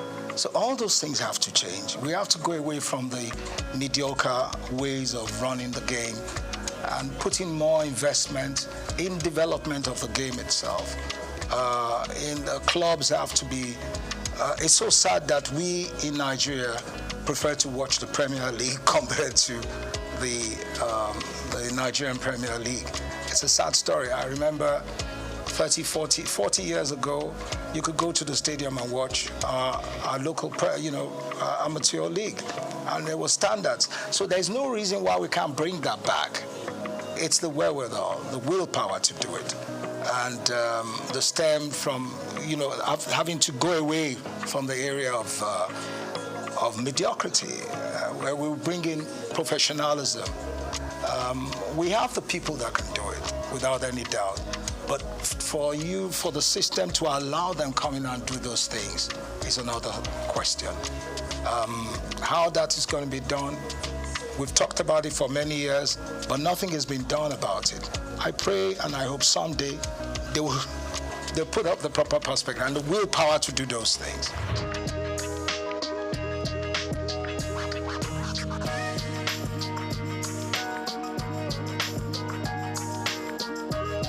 When it comes to grassroots football, we really have to start with kids from a very early age. We must have we have to start with them from age 5 to 16, to 18, to 20. So you have to have a sequence, a system where you build around from the very younger ones, and you have a uniform structure. Number one, we have to identify the kind of football we want to play in Nigeria, our type of flow, our ethos, what we want to play. And then we can now imbibe that, put it in our kids from a very early age. So from age 5, you go under 5 to under 8, under 8 to under 12, under 12 to under 16, under 16 to under 18. You have those structures in place. And it's spread around the nation. Now, where it's not the under 5 or under 18 where you put a 20-year-old or 25-year-old. We have to have a system where those kids are registered and we can monitor them from a very early age. You understand me? Where we don't cheat, where we bring in the right age and we train them to perform at different age group levels. And going into from there and then going into the national sides, so we can start playing the under 10, under 15, or under 16, under 18. You understand me? So those structures have to be in place, which we don't have today. There must be uniformity. You understand? So If we can do that in the future, we will progress. But there must be a system in place. We must have coaches that have been trained to work with the kids from that very early age. And those coaches are trained within the system, within the Nigerian Football Federation, and then they're sent out to work with those children all over the nation. The football academies we have today are only out to sell players. You understand me? So what I'm saying here is where we have, I'm not saying academies shouldn't sell players or not. Those players in the academies, if we have uniformity, should be playing in the league. And then we must have a cap where we say, look, until you're a certain age, you can't leave the country. You must play in that league because we've invested in you. We've invested in those kids. So maybe they will have to play till they're 20 or 18 or 19, where they can now go out, you understand, to play abroad. But there must be a structure in place. And there must be laws guiding it. That's the only way we can excel.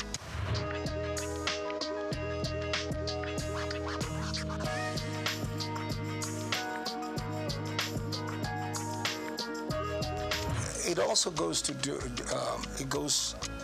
it also goes back to what I've been saying. The girls, the female team in Nigeria today, I believe the girls, I call them girls or ladies, are the ones that will ever win the World Cup first. They got the capacity, they got the women football, they can win the World Cup. They've got what it takes. But then it now goes back to our attitude and the corruption in the system. You understand me? If you allow the other girls from a very early age develop, and you have the same system I'm talking about, that cap of under 5, under 8, under 10, and you structure and you do it continuously in uniformity, we will be world beaters. We will win the World Cup at any given time because the women have got the grit. They pick up very faster than our men. They tap the balls. They are more technically better, within that range. So, but it's for us to develop those things and to take away corruption.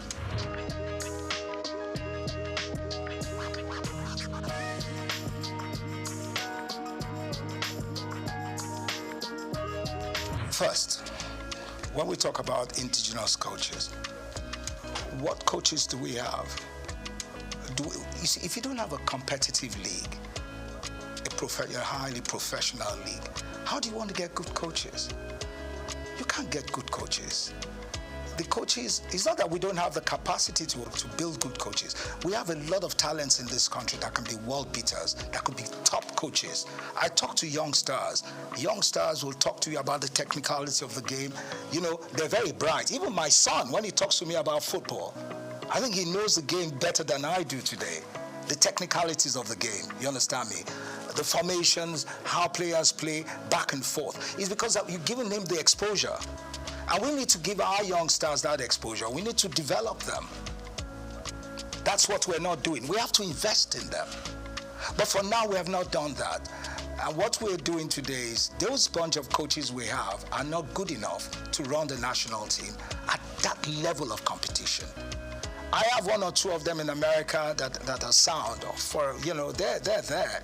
But how many of them can you bring into the system? You understand me? Our local coaches, we need... National Institute of Sports. Now, please, let's forget about the National Institute of Sports. That, I use a word, it's been alamalized. That's a very poor system. It has nothing, we have nothing there. I'm serious. I'm not running anything. Our National Sports Institute is a disgrace. So we shouldn't be talking about that. Yeah. If you want to talk about a National Sports Institute, then you go to Australia and other countries and you see what it is. You see the standards. We don't have those things. Ours is archaic. Is it beyond redemption? There's nothing beyond redemption. It can be, we can work on it. We can develop it. We just have a time frame, work around it. See, there's nothing we cannot do in this country. We got everything possible to do it. It's the wherewithal. Do we have that mindset to do it? Are we ready for it? Those are the things we have to look at. Or do we want to continue with our mediocrity? But really, sincerely speaking, there's nothing impossible. We can do anything here. We've got great youngsters.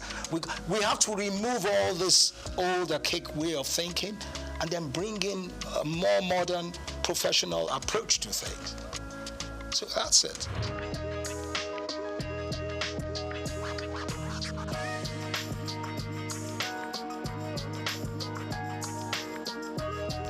The media is one of the most corrupt anyway, I'm sorry to say. The sports media and all that, the sports writers. I worked in the system, I know how corrupt they are. Majority of them are corrupt. I'm saying it. They can challenge me, but it's the truth.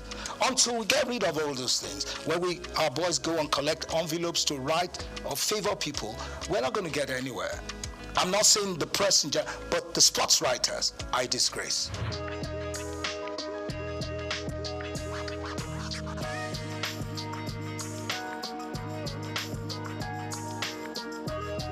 See, the supporters club is not going to do anything or develop football. This is just to travel, get things. Oh, it's fine. It's good to have fans. But what has that got to do with football development? Nothing. Supporters club is not going to do anything. They're playing their own politics. You understand me? They want to travel. That's it. Travel around the world, do things. But is that part of football development? That is not football development. So let's leave that aside. We're talking about the professional, the technicalities, what it takes to develop national sides or a proper league. Then the supporters club has nothing to do with it. Do you see, how many people do you see at stadiums in Nigeria instead of watching football? Scanty, there's nothing. It's not like in the days where in the 70s or even in the 60s, if you are going to play a game at 4:45 in the afternoon, the stadium is full to capacity. At 11 in the morning. You don't have that anymore. So what are we talking about supporters club? Is there a way we can bring that back, that passion? Yeah, if you build a league that has the quality, the professionalism, and all the standards are put in place, then you can bring them back. Then you can bring the crowd back.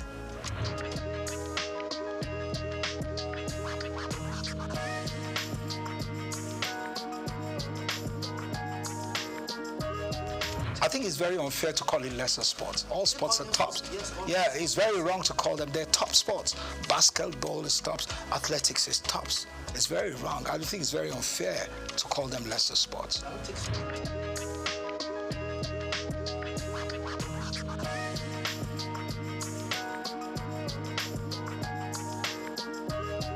See, bottom line is the politics, the greed. You understand me? We have top talented basketball players all over the world. We could put them together. It's all about management. It's all about commitment. But you don't have those things there. It's about myself. It's all about self-aggrandization. What do I get from this? It's not about what do we do to build these teams or these athletes to be world beaters. Do you understand me? So you're not going to get anything out of it. You will never. It's the bottom line. You'll never ever get anything. So you'll always have factions, you'll always have people fighting. Why do you fight for what? If you can collectively come together to build a system, a structure for basketball, for example, because the girls are tops, they can perform, they could do far better than where they are today. I always tell you, the female teams in Nigeria will always excel in athletics, in basketball and all that. Our male are a bit arrogant and clunky in doing things, but the ladies are always more committed. They've got what it takes, but they need good management. It's not that the men can't do it too, the men can do it, but it all also evolves with good management. Taking away politics, taking away greed, not a situation where a coach is collecting money from a player to put a player in the team, or a member of the football association fighting for their children or family to play in the national team, or a member of government is asking someone to put their kids in the team. No, that's not it. Where is the nationalism? Where's that patriotism? Patriotism. I don't care where you come from. If you're good, you're good. If you're better than my own people, then my own people have to sit down and you let them, the others that can perform. Where would you have quota system in football? Where's that done? Do you understand me? So we have a lot of issues we need to resolve.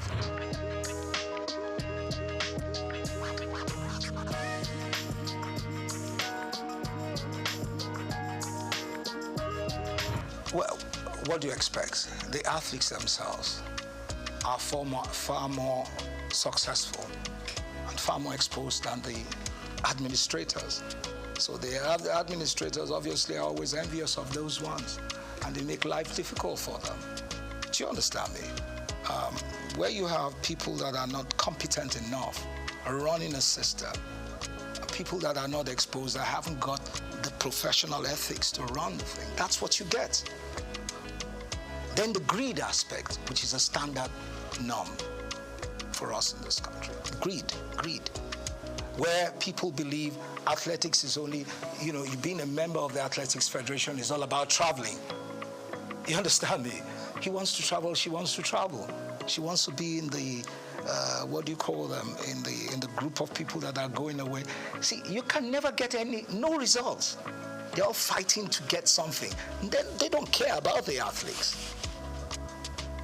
They want to be in a delegation that is going to travel. Do you understand me? So that's basically it. They're not interested in the development. They haven't got the zeal. You understand me, sir? So once you don't have those things, you can never get anything right.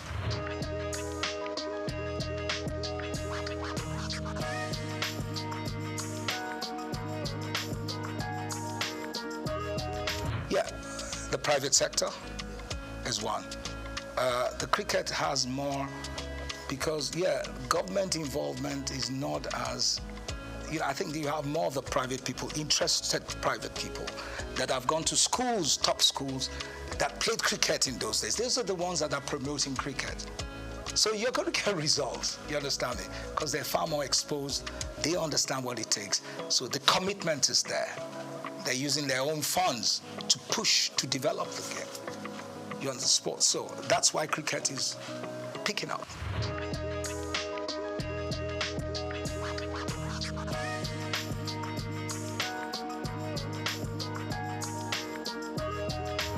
Oh, you mean the National Sports Festival?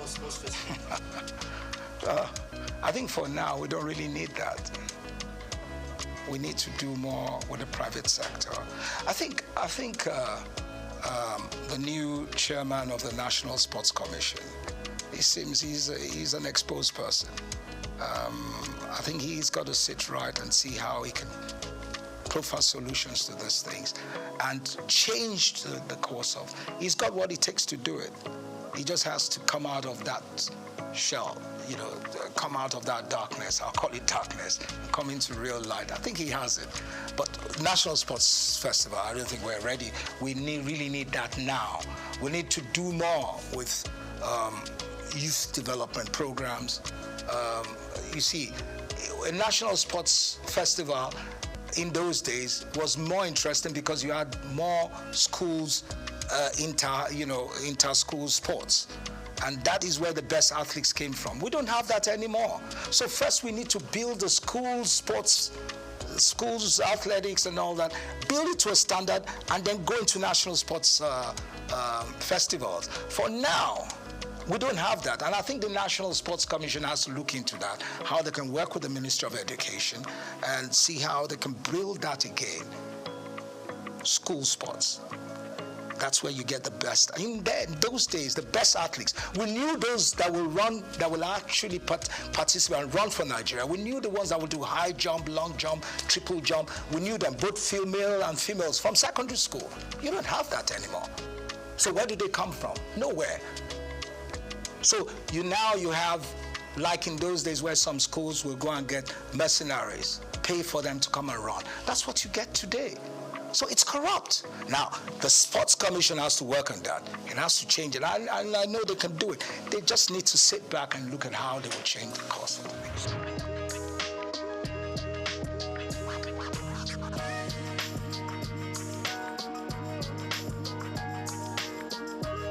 If you want to unite Nigeria with good sports, then you got to give them good results, good teams that can perform. You understand me? In the process of winning competitions, or they have a team, or they have teams that have got the quality that can move the nation, then you unite. Everybody wants to watch good football. Everybody wants to see a great athlete running. You want to see a good high jumper performing at the best. When you see that, it draws everybody together. If you have a good national team that plays excellent football, look, in Nigeria, when you look at our team, the 94 team. We were the 5th in world ranking. You were talking about ranking, which I don't really. When we really had a good ranking, we were number 5 in the world. The 94 team was number 5. The World Cup 94, we were rated as the 5th best team in the world. And you look at the style of football we played. We developed our own style of football, took it to the world, and we were respected. We don't do that anymore. We have to have an identity. You understand me? Our footballers are not the best. We're good, we're very athletic, we're strong, we're physical. You understand me? We've got to build that kind of football. We are not as technical when it comes to techniques and all that, like the Europeans. But when it comes to the physicality, you understand me, we're better. When it comes to the physicality, the mental strength, we have it. So you have to build around that. You're putting a bit of technical things there, but the main issues is we got to have the muscles, the strength to run any team down. That's the kind of football we should play. We're playing lazy football now. We have to play what we played then, where we run any team down. We can play 2-3 hours non-stop. We never get tired. We don't have that anymore. We can even string passes. We can't play 2 against 4, 3 against. We don't do it anymore. We're lazy. It's got to do with the kind of coach. It's not only the coach. Yeah, the coach and then the association, the federation. They don't have a vision. You have to know what you want to present to the world. It's like any other top team in the world. In Real Madrid, Barcelona, they have their own type ethos, their own style of football. And this is what they sell to the world. We don't even know what we're doing. We have to have what it takes to sell to the world. This is what we want to do. This is how we can perform. This is a style we're going to play. And that style we believe in. And then we build the youngsters from very early to play that same type of football. We have the manual that we can work with. Uniformity. Simple. That's it.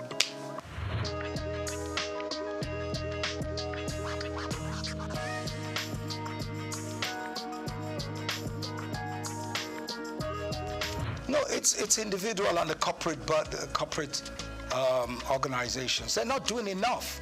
Everything can't just be government. Today, you don't even have Nigerians pumping money into sports like they used to do that. I'm sorry, I don't want to digress, and I don't want to say what my father did. I'm not promoting my family, but I knew how he invested millions of dollars building the national teams. Yeah, his personal funds. You don't get those things anymore. Do you understand me? You have to see, the 94 team was done outside the outside government. It was done by individuals. That was why we were successful. But you don't have those things anymore. You just have a bunch of greedy leaders and greedy individuals or corporate bodies. It's all about them and their family. They're not giving it. So how do you want the kids to perform? How? All the kids are out there wasting away. We've got great talents in this country, but they're wasting away because we're not helping out. We're not encouraging them. We're not building structures, institutions where you can build those, you can develop those kids. Yeah. So they're on the street doing yahoo, doing all sorts of stupid things. Yeah. Because there's no competition. There's nothing to draw their attention. You understand me? Until we do those things, we can never ever change. We can't get it right.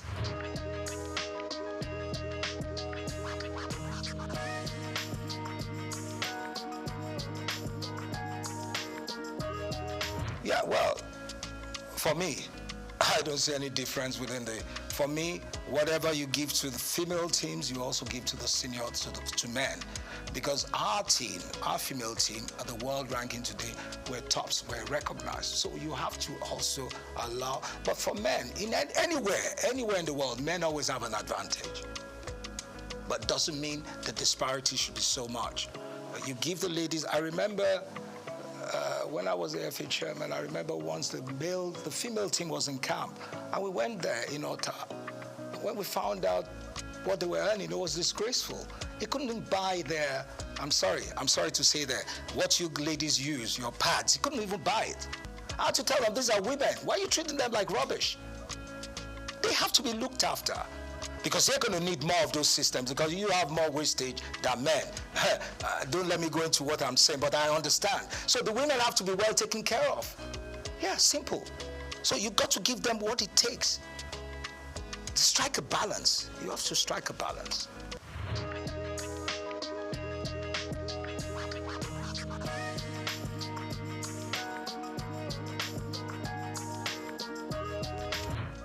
The solutions I'm going to give you, I can't give you a straight off head, right? But really sincere, first, we have to get rid of greed.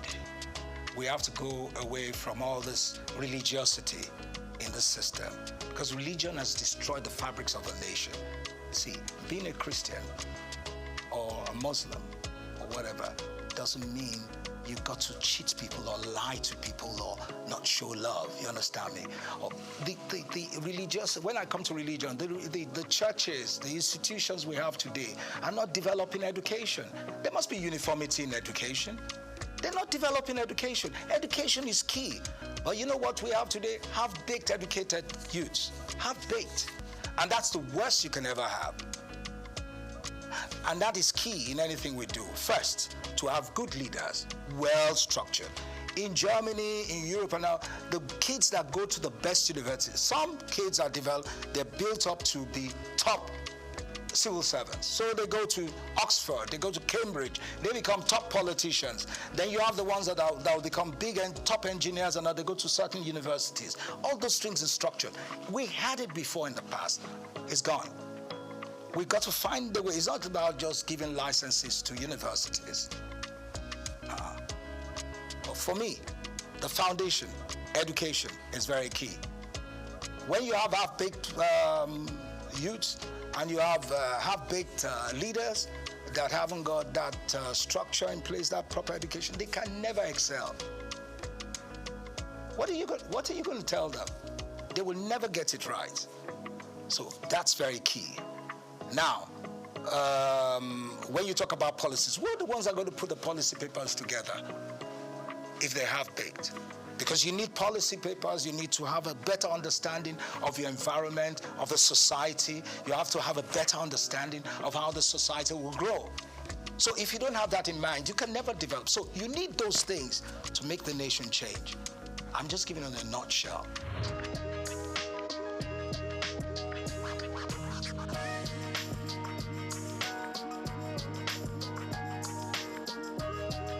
Yeah, you need more commercial, you need more private sector funding, you need more sponsorship, and then, like I said, you need more training. You need to train your coaches. Our referees are the most Nigerian referees. Do you see any referee participating in any African Nations Cup? No.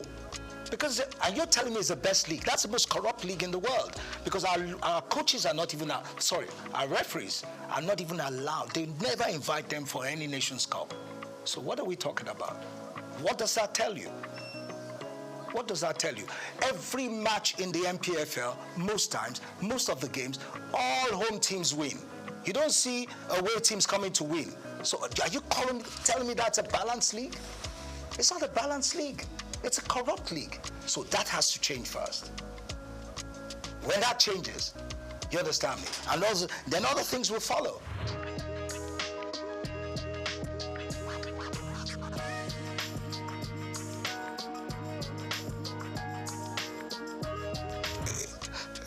You see, you have the National Olympic Committee that is run, by the private sector and government. Now you need to get the right people in the private sector to come in there to work with some people in government, people that have got the wherewithal, that got the financial muscle and the commitment to do those things. Not just people that are hustlers that just want to get something out of it. It's about people that want to give. That's what Olympics is all about. People that give, that are ready to give, to develop Olympians to be world beaters.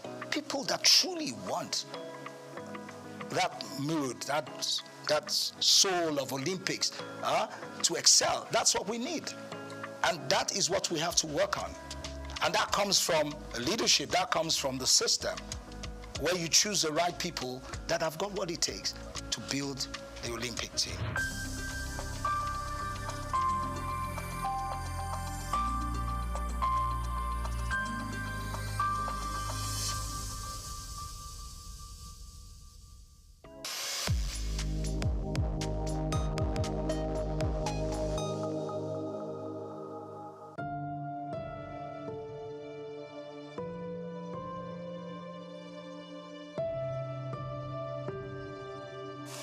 In April 1960, just months before Nigeria's independence, a 26-year-old ascended one of the most revered thrones in Yoruba land.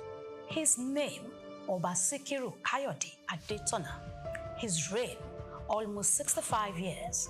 His legacy, a modernized crown, a globalized culture, and an unwavering voice for truth. Born 10th of May 1934 into the royal house of Anikenaya to Prince Rufai Adetona Adeleke and Ajibabi Adetona Ne Onashile, Sikiru Kayode Adetona's royal destiny was set early.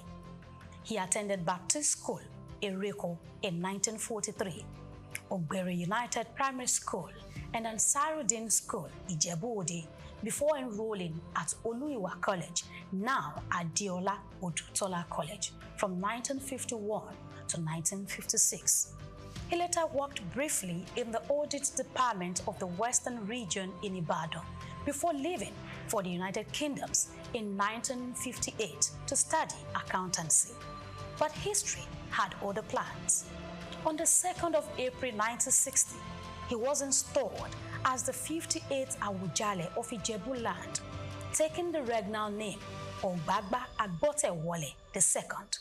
Young, confident, and stepping into leadership just as the new Nigeria was emerging, marking the beginning of one of the longest and the most consequential reigns in Nigeria's history. Despite his demanding role, Oba Adetona maintained close family ties. He was married and blessed with children, who were raised in the blend of royal tradition and modern education that defined his worldview. Known to be a devoted family man, he valued privacy in personal matters, but ensured his children had opportunities for education both within and outside Nigeria. Socially, he was at ease in multiple wards, equally comfortable in palace courts, university lecture halls, diplomatic gatherings, or informal community events. He cultivated friendships across business, politics, and academia, yet was deeply rooted in his hometown, often mingling with his people during festivals and communal projects. The coup that saved a king.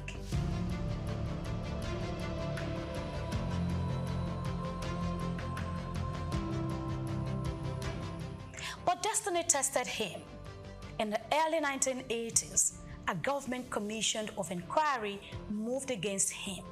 Suspension and deposition loomed. The order was to take effect in early 1984. Then came 31st December 1983. A military coup swept away the civilian administration, and with it, the threat to his throne. The Awujale returned more respected, more resolute. Beyond royal ceremonies, Oba Adetona built a reputation as a monarch unafraid to challenge authority. He spoke plainly on governance, justice, and public accountability.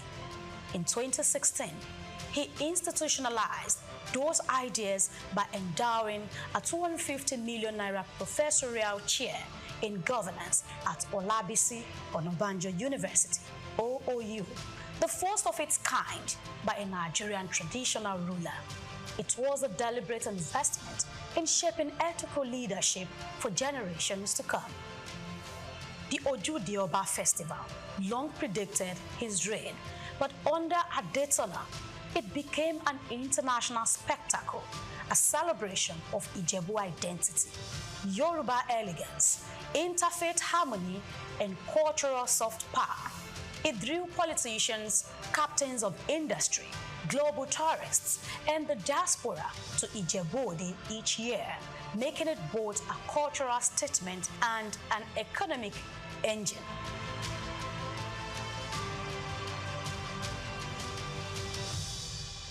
Adetona presided over a kingdom of religious plurality, Islam, Christianity, and traditional worship, often using his platform to advocate tolerance.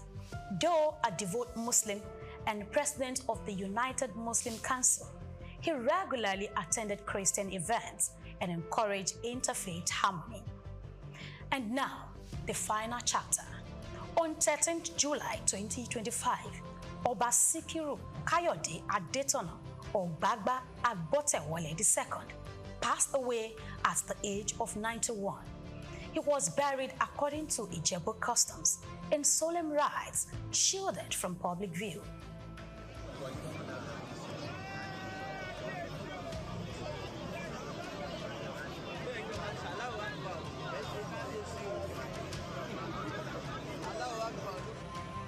Attention now turns to succession and the weight of following one of Nigeria's longest-serving traditional rulers.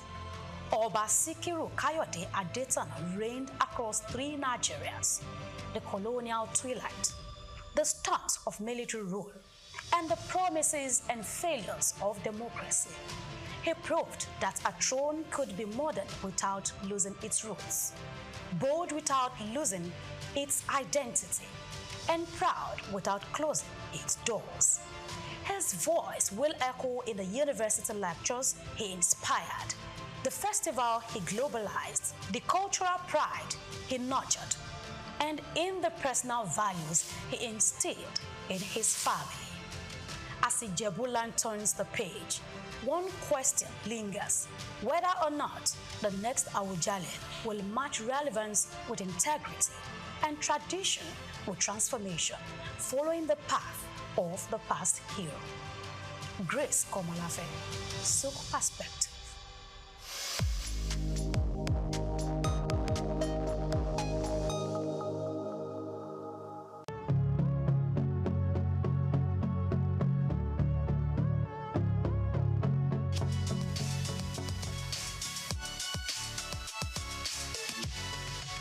Well, Supporters Club had been there for 66 years when it was founded officially, but those who founded it were just doing it for the fun.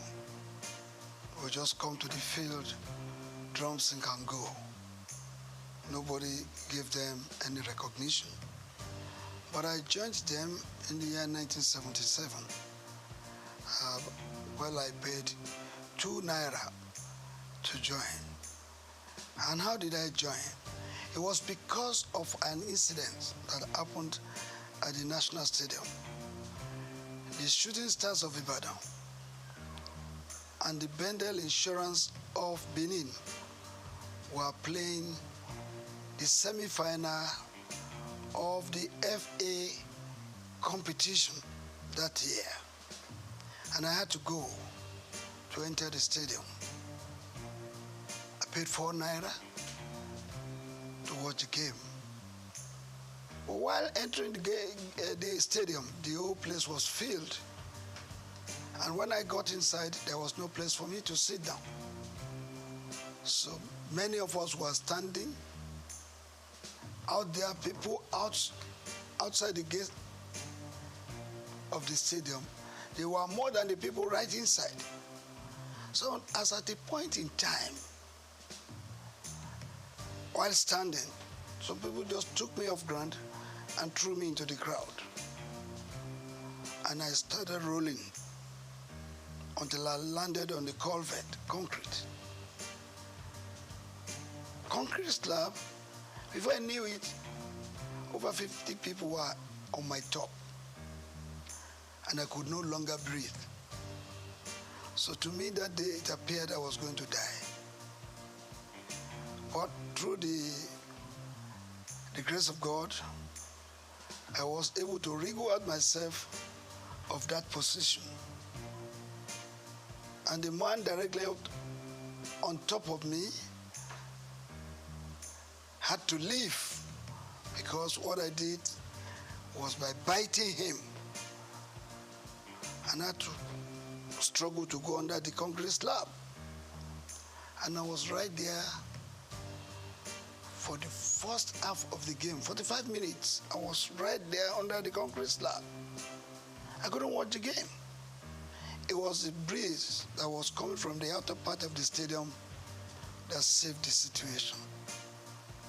after the first half, you know, people will get up to go to the toilets, to go and buy drinks and meet their friends.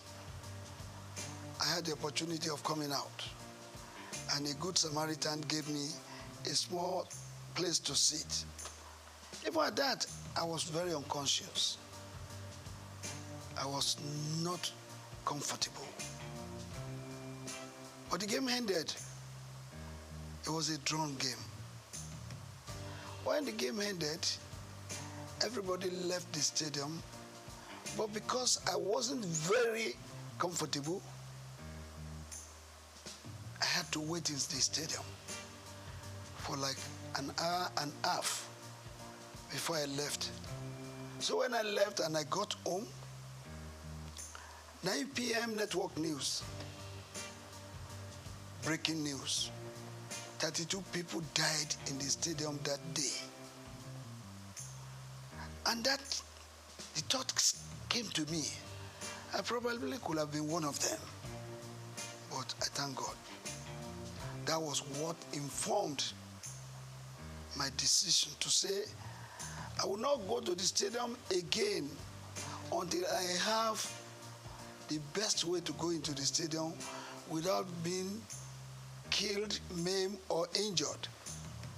And I decided to move with those people, and I joined them. But then we were just doing it. Maybe 20 of us, 15, 30 of us, we meet under the trees of the National Stadium, and we go home. And since that period, immediately I became a member, I introduced what they call flag bearing. When from 1977 to 1990, every Nigerian team that came out of the tunnel or goes out there outside Nigeria to play, you will see the Nigerian green, white, green flag being carried by one person. It's me. I did that flag bearing for 13 whole years. Whenever the team is played, I will be there with them, whether it's the Super Eagles, the under 20, the under 23, the Falcons, and the rest, all our national teams. Even our club sides going out to play Continental, when you see the green, white, green of Nigeria, I used to be the one carrying that flag. So I was with them, and I rose within the ranks from being an assistant secretary to becoming the national secretary and also the chairman of the disciplinary panel of the Nigerian Football Supporters Club. And by 1990, I was voted to be the chairman. That was when the thoughts of registering the club came. So when you hear that the Nigerian Football Supporters Club founder officially, because of its registration, I did the registration. Registering the club, I moved it from Lagos to Ibadan, Oyo State. I'm an Ibadan man. Charity begins at home, they say. So I went to Ibadan. From Ibadan, I moved to Bauchi. I moved to Abuja, Kano, Port Harcourt, all the states of the Federation. By 1992, I went to Côte d'Ivoire, in Abidjan precisely, to launch the Supporters Club. I went there physically, bringing the Nigerians together, those living in Abidjan. I formed the Supporters Club and launched it officially. I left that place, I went to Ghana. I launched it in Ghana. Leaving Ghana, I went to Gambia. I went to Burkina Faso. I went to Mali. I went to Republic of Benin. I went to Togo. I went to all the countries of Africa, putting the Supporters Club in place in those countries. By 1995, I moved to the United States of America. I launched the Supporters Club at the Giant Sports Stadium in New Jersey in 1995. After that, I went to France in 1997 to launch the Supporters Club in France in 1997 because we were already thinking of going to France to play in the World Cup. And if the Super Eagles will not have enough supporters there, what will happen to them? Don't forget that I led the Supporters Club to the United States of America for the very first time we played in the World Cup in 1994. I was at the Copa America in 1995. That was when I had the opportunity of launching the Supporters Club in America. In 1996, I led the Supporters Club to Atlanta in 96. And the winning of the trophy, the gold in football event, made possible by the Supporters Club, support of the Supporters Club. Because when you listen, when that match, you remember that we played a match with Brazil in the preliminary stage, and we lost 1-0. But we had the opportunity again to meet them during the semi-final. And during the semi-final, Brazil had given us 3 goals. We were trailing 1-3 at the interval. And when the second half came up, we were given a penalty, I think 25 minutes to the end of the game. One of our players, I don't want to mention the name, but he knows, he lost that penalty kick. That was when God told me, sing this song. It's a miracle working God. It's a miracle working God. He's the Alpha and Omega. He's a miracle working God. Of course, my members chorused. Indeed, miracle came. We scored the second goal.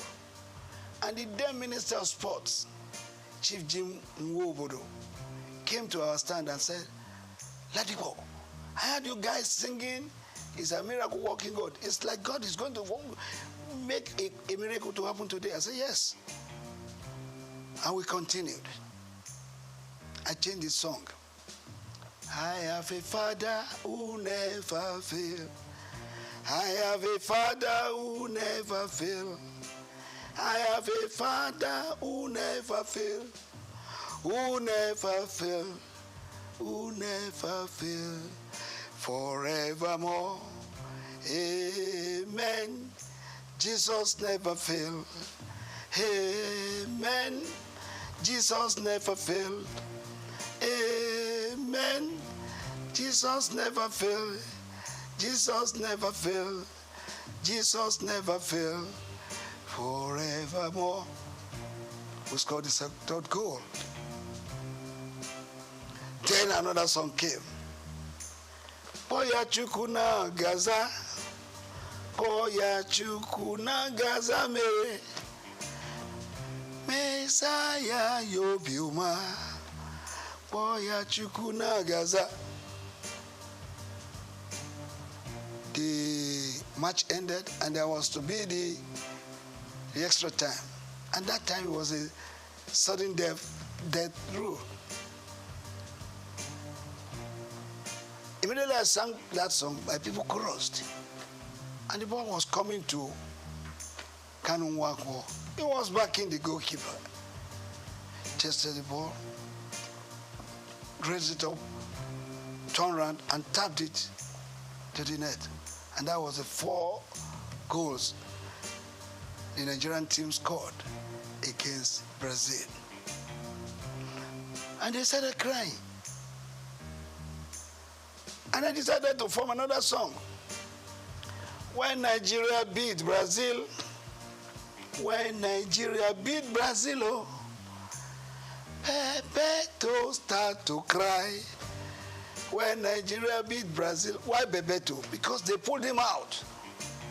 They were thinking they were reserving him because they thought they would meet Argentina in the final. unknowingly to them that they will be beaten. They don't know. So I did that song, and we sailed into the final, meeting Argentina in the final. And that again happened. Argentina was leading us 2-1, but we came from 1-2 to beat them 3-2. Yeah, to answer your question, I did that to tell you what the supporters club is to the team, and what this man felt by registering the club is that I have that belief, and it is general, everybody must have it, that this is Nigeria, it's our country. We have to do something by giving it a positive image, whether in Nigeria or outside. You do know that all of us cannot be Mr. President of Nigeria. All of us cannot be governors, and not all of us will be members of the National Assembly. But all of us as Nigerians have special roles to play in giving our country a befitting and positive image. That is the reason why this man has been following football supportership all the time to date.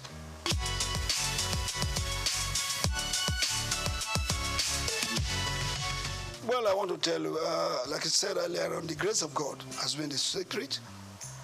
The other secret is that my members, I get them reoriented to believe in my vision. All of them supports what I was doing. They all love this country. They want to contribute their own to the good name of Nigeria. That has been the secret.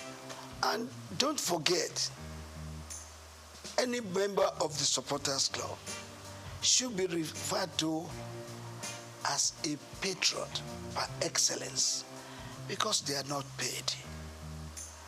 They are not giving any allowance. They use their time, their money, even at the risk of their lives, to support the cause of Nigeria through supportership. Well, majorly, it is funding.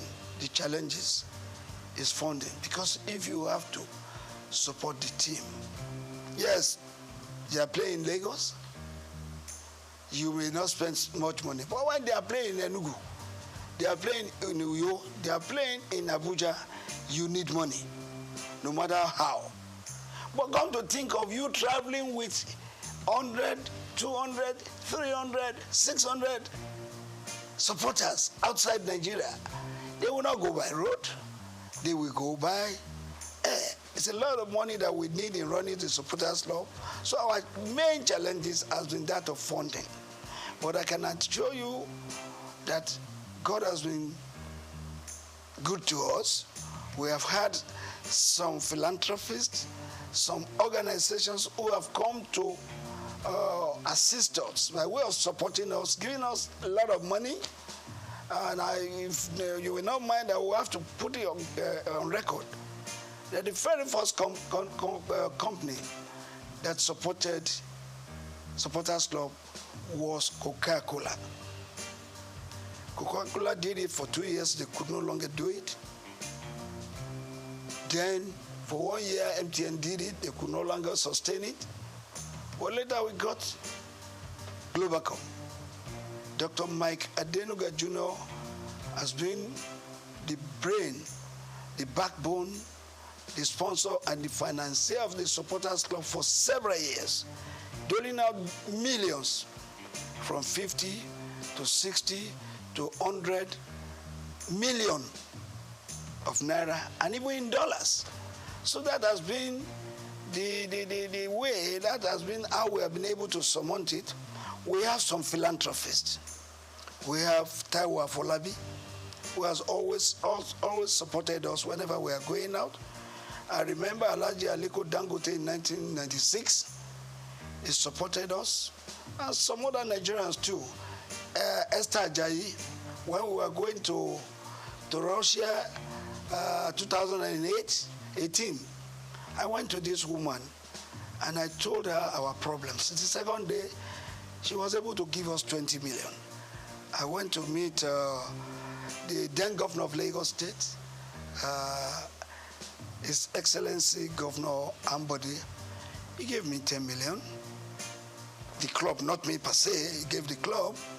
And when we were going to Brazil in 2014, that was the very first time any government supported us. We went to Brazil. Before going, I visited the then president, Dr. Goodluck Ebele Jonathan. After decorating him as our patron, he pronounced a 50 million naira grant for us to go to Brazil. Actually, we were going to request from him a whole plane to take us there because we were going for a national assignment. Supporters Club is a selfless service. But the president gave us 50 million. I mean, Goodluck Jonathan. But we ended up spending 189 million.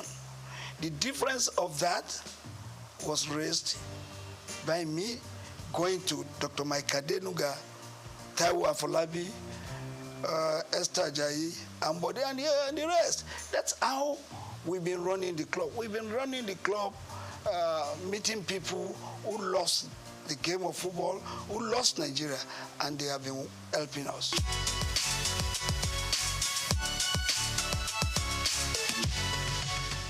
Well, very, very unfortunate. It's a story I hate to be talking about all the time because I've said many things about it more than 100 times. Supporters Club had been there for several years.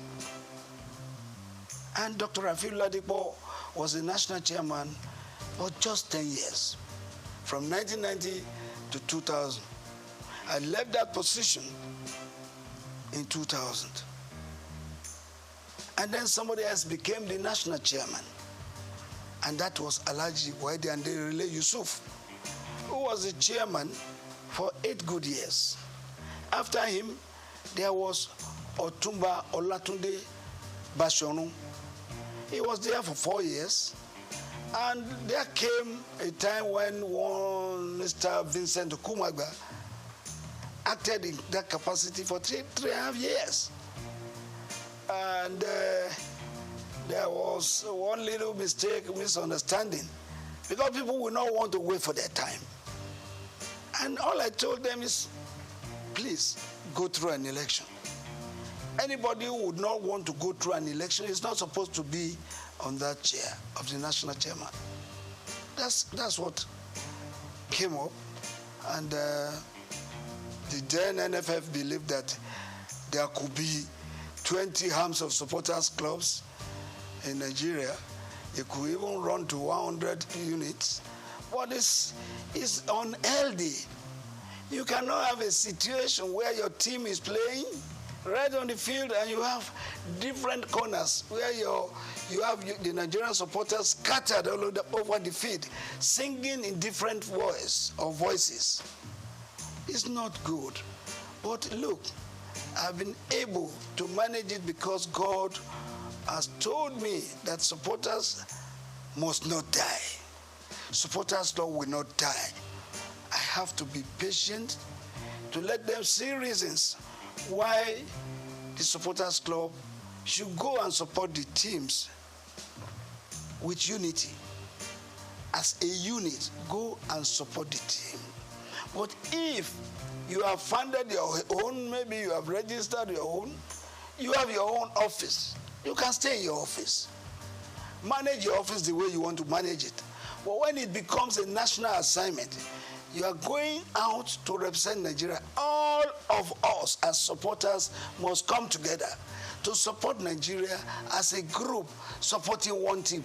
Not when you have some people in angle 90, some people in angle 180, some people in angle 360, some people in angle 60, supporting one team. It does not go well. There's nothing you are going to achieve from this. I remember when we were in Russia, and my members have gone in. I normally wait for all of them to go in before I will finally go in. So when I was going in as the last person, I entered the stadium And I saw them, some people up there, I saw some people on the left, I saw some people on the right. And when I was going to meet the band boys, some of their security men came to me, I'm in Russia, and asked me where I was going. I said I was going to meet my people. They said I should bring their ticket, my ticket. And when they saw the ticket, no, you can't go there, go there. That place is not yours. Your seat is downstairs there. How do I coordinate the activities of my members? This is what we've been telling them. Supporters Club must be united. They must come together, sing together, cheer the team together, and let us have a befitting result. When the referee and all the match officials see a group of people, even if you are 200 or 300, converging in one special place together, in your uniforms, in your green and white, and you are singing, they know you have come to support your team. So it takes them every reason to want to do the game better. Well, when you are not there, in a capacity crowd of 90,000, we had 5 supporters here, 2 there, 7 there. When the Argentines were about 87,000 in the field, singing for their team. So I believe that the Supporters Club must be together. I've been able to manage it now, up to now. The national chairman of the Supporters Club as we speak is Reverend Samuel Ikpeya. He coordinates the activities of the Supporters Club in Nigeria. While worldwide, I'm the President General because we have Supporters Club in all the other countries of the world. And when we come together, there must be one person. There must be the head. We have the president of the Supporters Club in Cote d'Ivoire. We have the chairman of the Supporters Club in UK. In all Francophone countries, the head of the Supporters Club is called president. In Anglophone countries, the head of Supporters Club is addressed as Mr. Chairman. So the President General is not just what we just came out with. It's because there's a need for it. That's why the President General worldwide comes up. Well, I have told you a lot of people don't want to wait for their time. And when you don't wait for your time, what do you lose? You lose much. There was going to be an election. And I called all of them, go and pick your nomination papers for the election. But some of them will not want to because they want appointments. And I don't believe in appointments because we have a constitution in the Supporters Club that says everybody and anybody who wants to be an officer must contest for election. I insisted that there must be an election. Some people would not want an election because they know probably they believe they cannot win. They decided to say, oh, let's go our way because we don't want election. That's it.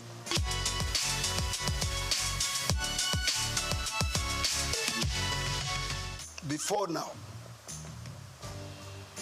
up to about 8 years, 10 years ago, the Super Eagles were really super. But in the last 8 years, we have not been there. We have not been doing well. Don't forget that in 1994, Nigeria's team, the Super Eagles, were judged to be the 5th best in the world. What is our ranking now? 37th in the world. Even in Africa, what is our ranking? So the Eagles of the last 8, 9 years ago, no, they have not done well at all. I want anybody to tell me what did we win in the last 8, 9 years. Don't forget that in 1980, we won the Cup of Nations right here at the National Stadium.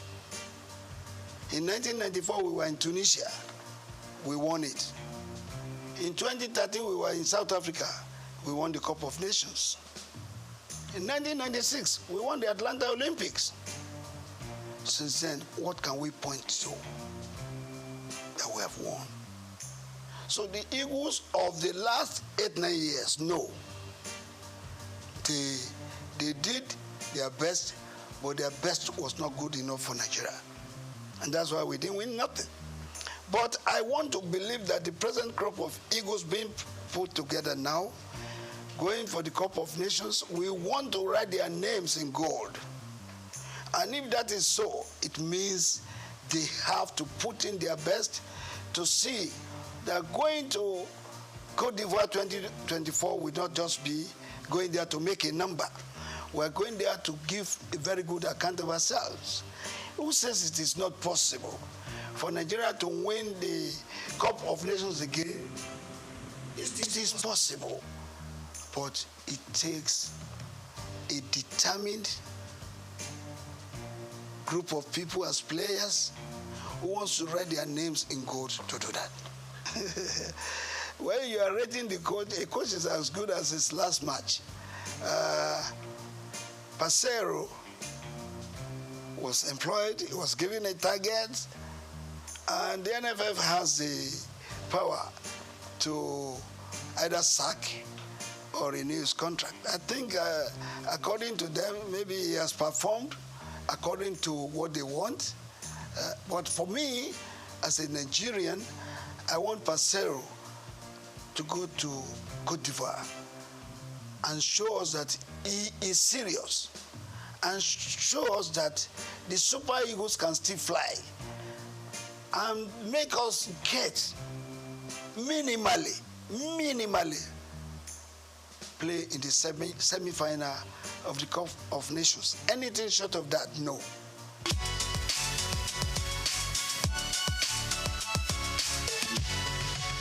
Well,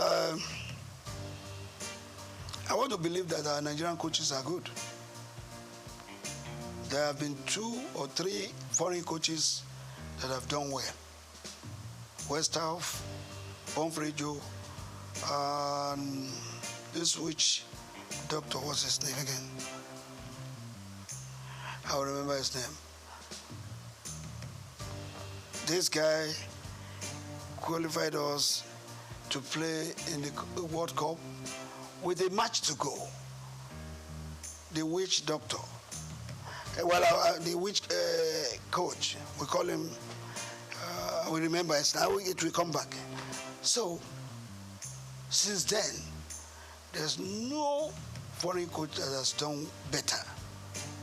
I was one of the people that went to London to recruit this man I'm talking about. When we recruited him, he came to Nigeria, and he made us to qualify for the World Cup with a match still to go. Philippe Trouzet. I was there in England where we interviewed him. Well, since then, it has been one coach coming to take our money, not giving a very good account of us, of himself. But the Nigerian coaches, let's also praise some of them. Some of them. The late Shuaibu Amadu qualified us to play in the World Cup, even though he did not take us there. The late Stephen Keshi also made us to win the Cup of Nations of 2013 in South Africa. So if that happens, who says the Nigerian coaches are not good? Some Nigerian coaches have proved themselves, but they still need to do more. But these 2 coaches, exceptional. That is the real reason, the real controversy we're having between the NFF and the coaches. You don't hire a coach if you know you cannot pay his wages. You must be ready to pay his salary as at when due. There's no coach who will labor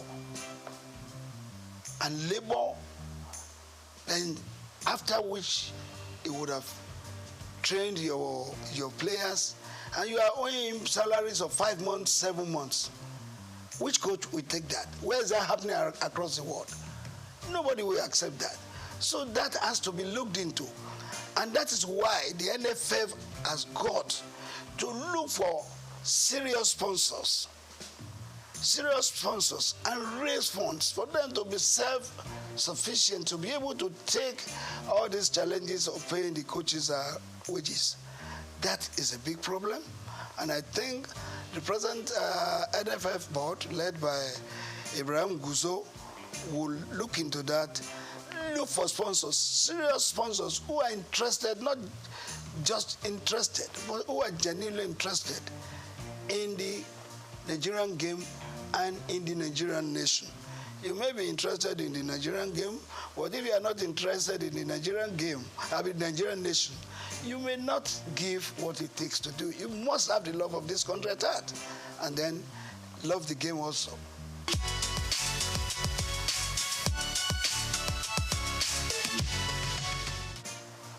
In the last 15, 10, 8 years, our boxing went down. In the last 5 years to today, our boxing has come up. I am the president of the Nigerian Boxing Board of Control, and I confirm to you that every week now, we have a boxing championship. We had one last week. Tomorrow, we will have one in Abuja. When I come back the following week, there's another one. We have promoters now promoting our boxing events. And our boxers are now earning big money, other than what they were earning before. In those days, they were earning 20,000, 30,000. They go on the ring, they hit them, they shed blood, and they sweat. What do they earn? But since the last 3, 4 years, our boxers have been earning big money. Some of them earning millions. Some of them traveling abroad to earn $5,000, $10,000. And that is made possible because we have a group of people in the Nigerian Boxing Board of Control who respects each other, who respect the boxers, who respects the coaches, and who respects the promoters. Take, for instance, I'm sorry to mention, Go TV. Go TV night every day. They've had about 29 Go TV sessions. You know what that means? Go TV for every boxing fight. They don't spend less than 20 million. They even spend more. And our boxing now is being watched all over the world, if not just Africa.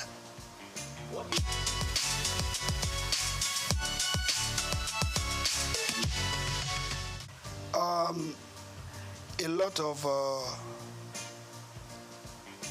things have been said about this. We have sent memos, we have sent advice, we have met with the people in charge severally. I've had to write to put the Minister of Sports, the National Assembly, and the rest. How can we develop our sports? It's very important. Without grassroots development, you won't be there. As a matter of fact, Kanu Nwankwo happens to be a product of the Nigerian League. J.J. Okocha, product of Nigerian League. Finidi George, Emmanuel Amunike, and all of them played in the Nigerian League. How many of our Super Eagles players, those that are playing for us now, do you see what developed here? Maybe you have 2 or 3 home-based players playing.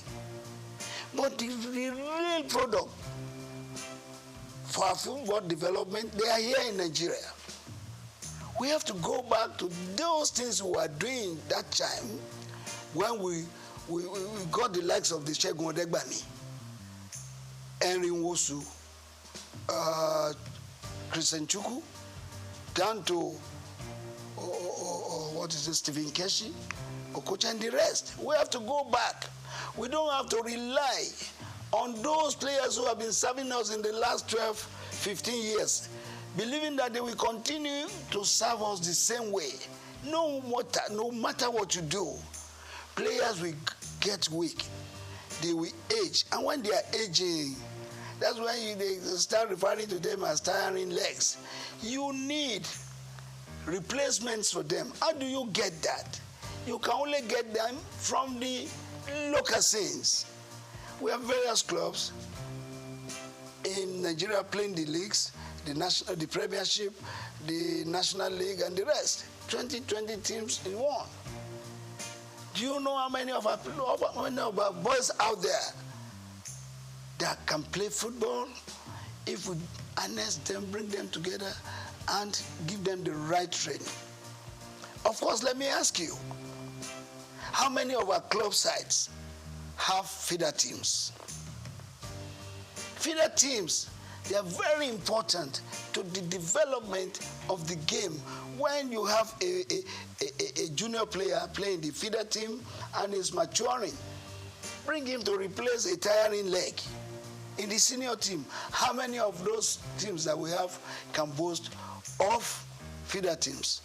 How many of them can boast of their own fields? Perhaps we have about 3 clubs that are privately owned. But others are owned by governments, state governments. And state governments, what do they use them for? For political gains. And if it is political gains, well, it's off it. Let's do football like it is done elsewhere. Football is big business. People are making billions of dollars in football. Nigeria can do same. If we do same, we will take off all this nonsense. The boys going about doing a lot of violence, going to do yahoo, going to do kidnapping and the rest. You will have all of them looking forward to becoming millionaires and billionaires in future, and of course becoming employers of labor apart from fending for their families.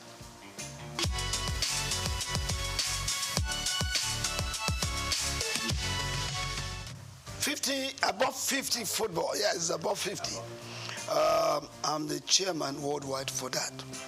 And my president is Ambassador Edward Olutoke, who has given his support, his finances to be able to do this game.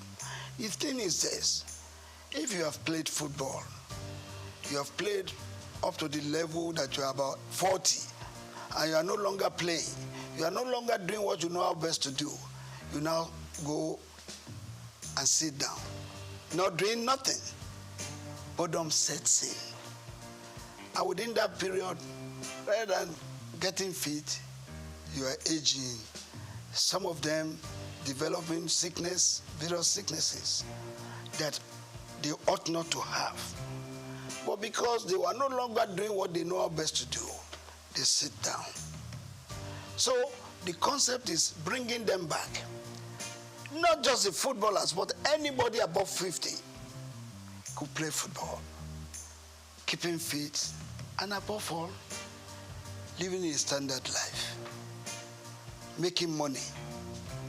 There's a way, we have one thing we are developing with the above 50 concept for you to make money.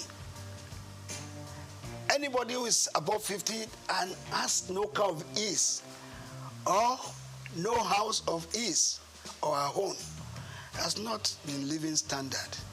So above 50 concept is not just to play football alone, but to help you to keep fit, to keep you healthy, and make you to live standard life and make money. That is what we are doing. And as I speak with you, Brazil has embraced it. Mexico has written to us that they will want to play with us. The last competition we had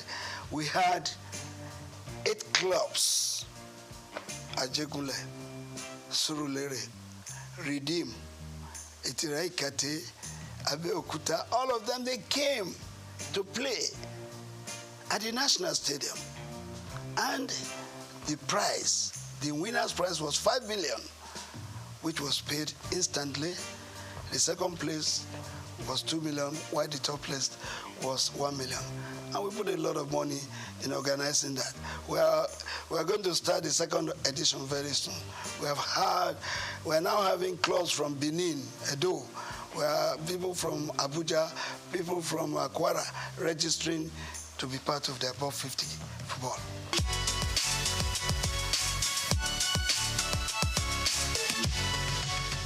How much do they put into sports?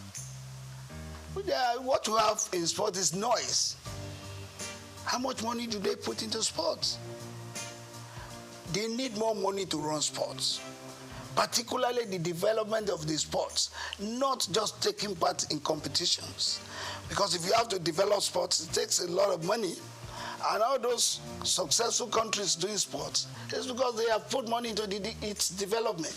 So government has got to put more money into the development of sports. Fantastic women. They've done us proud severally, having been champions of Africa for 9 times. I don't think any country in Africa can boast of that. But beyond that, we should also realize that these ladies, they are getting old. Some of them are 40, 38, 36, down the ladder. You need replacements.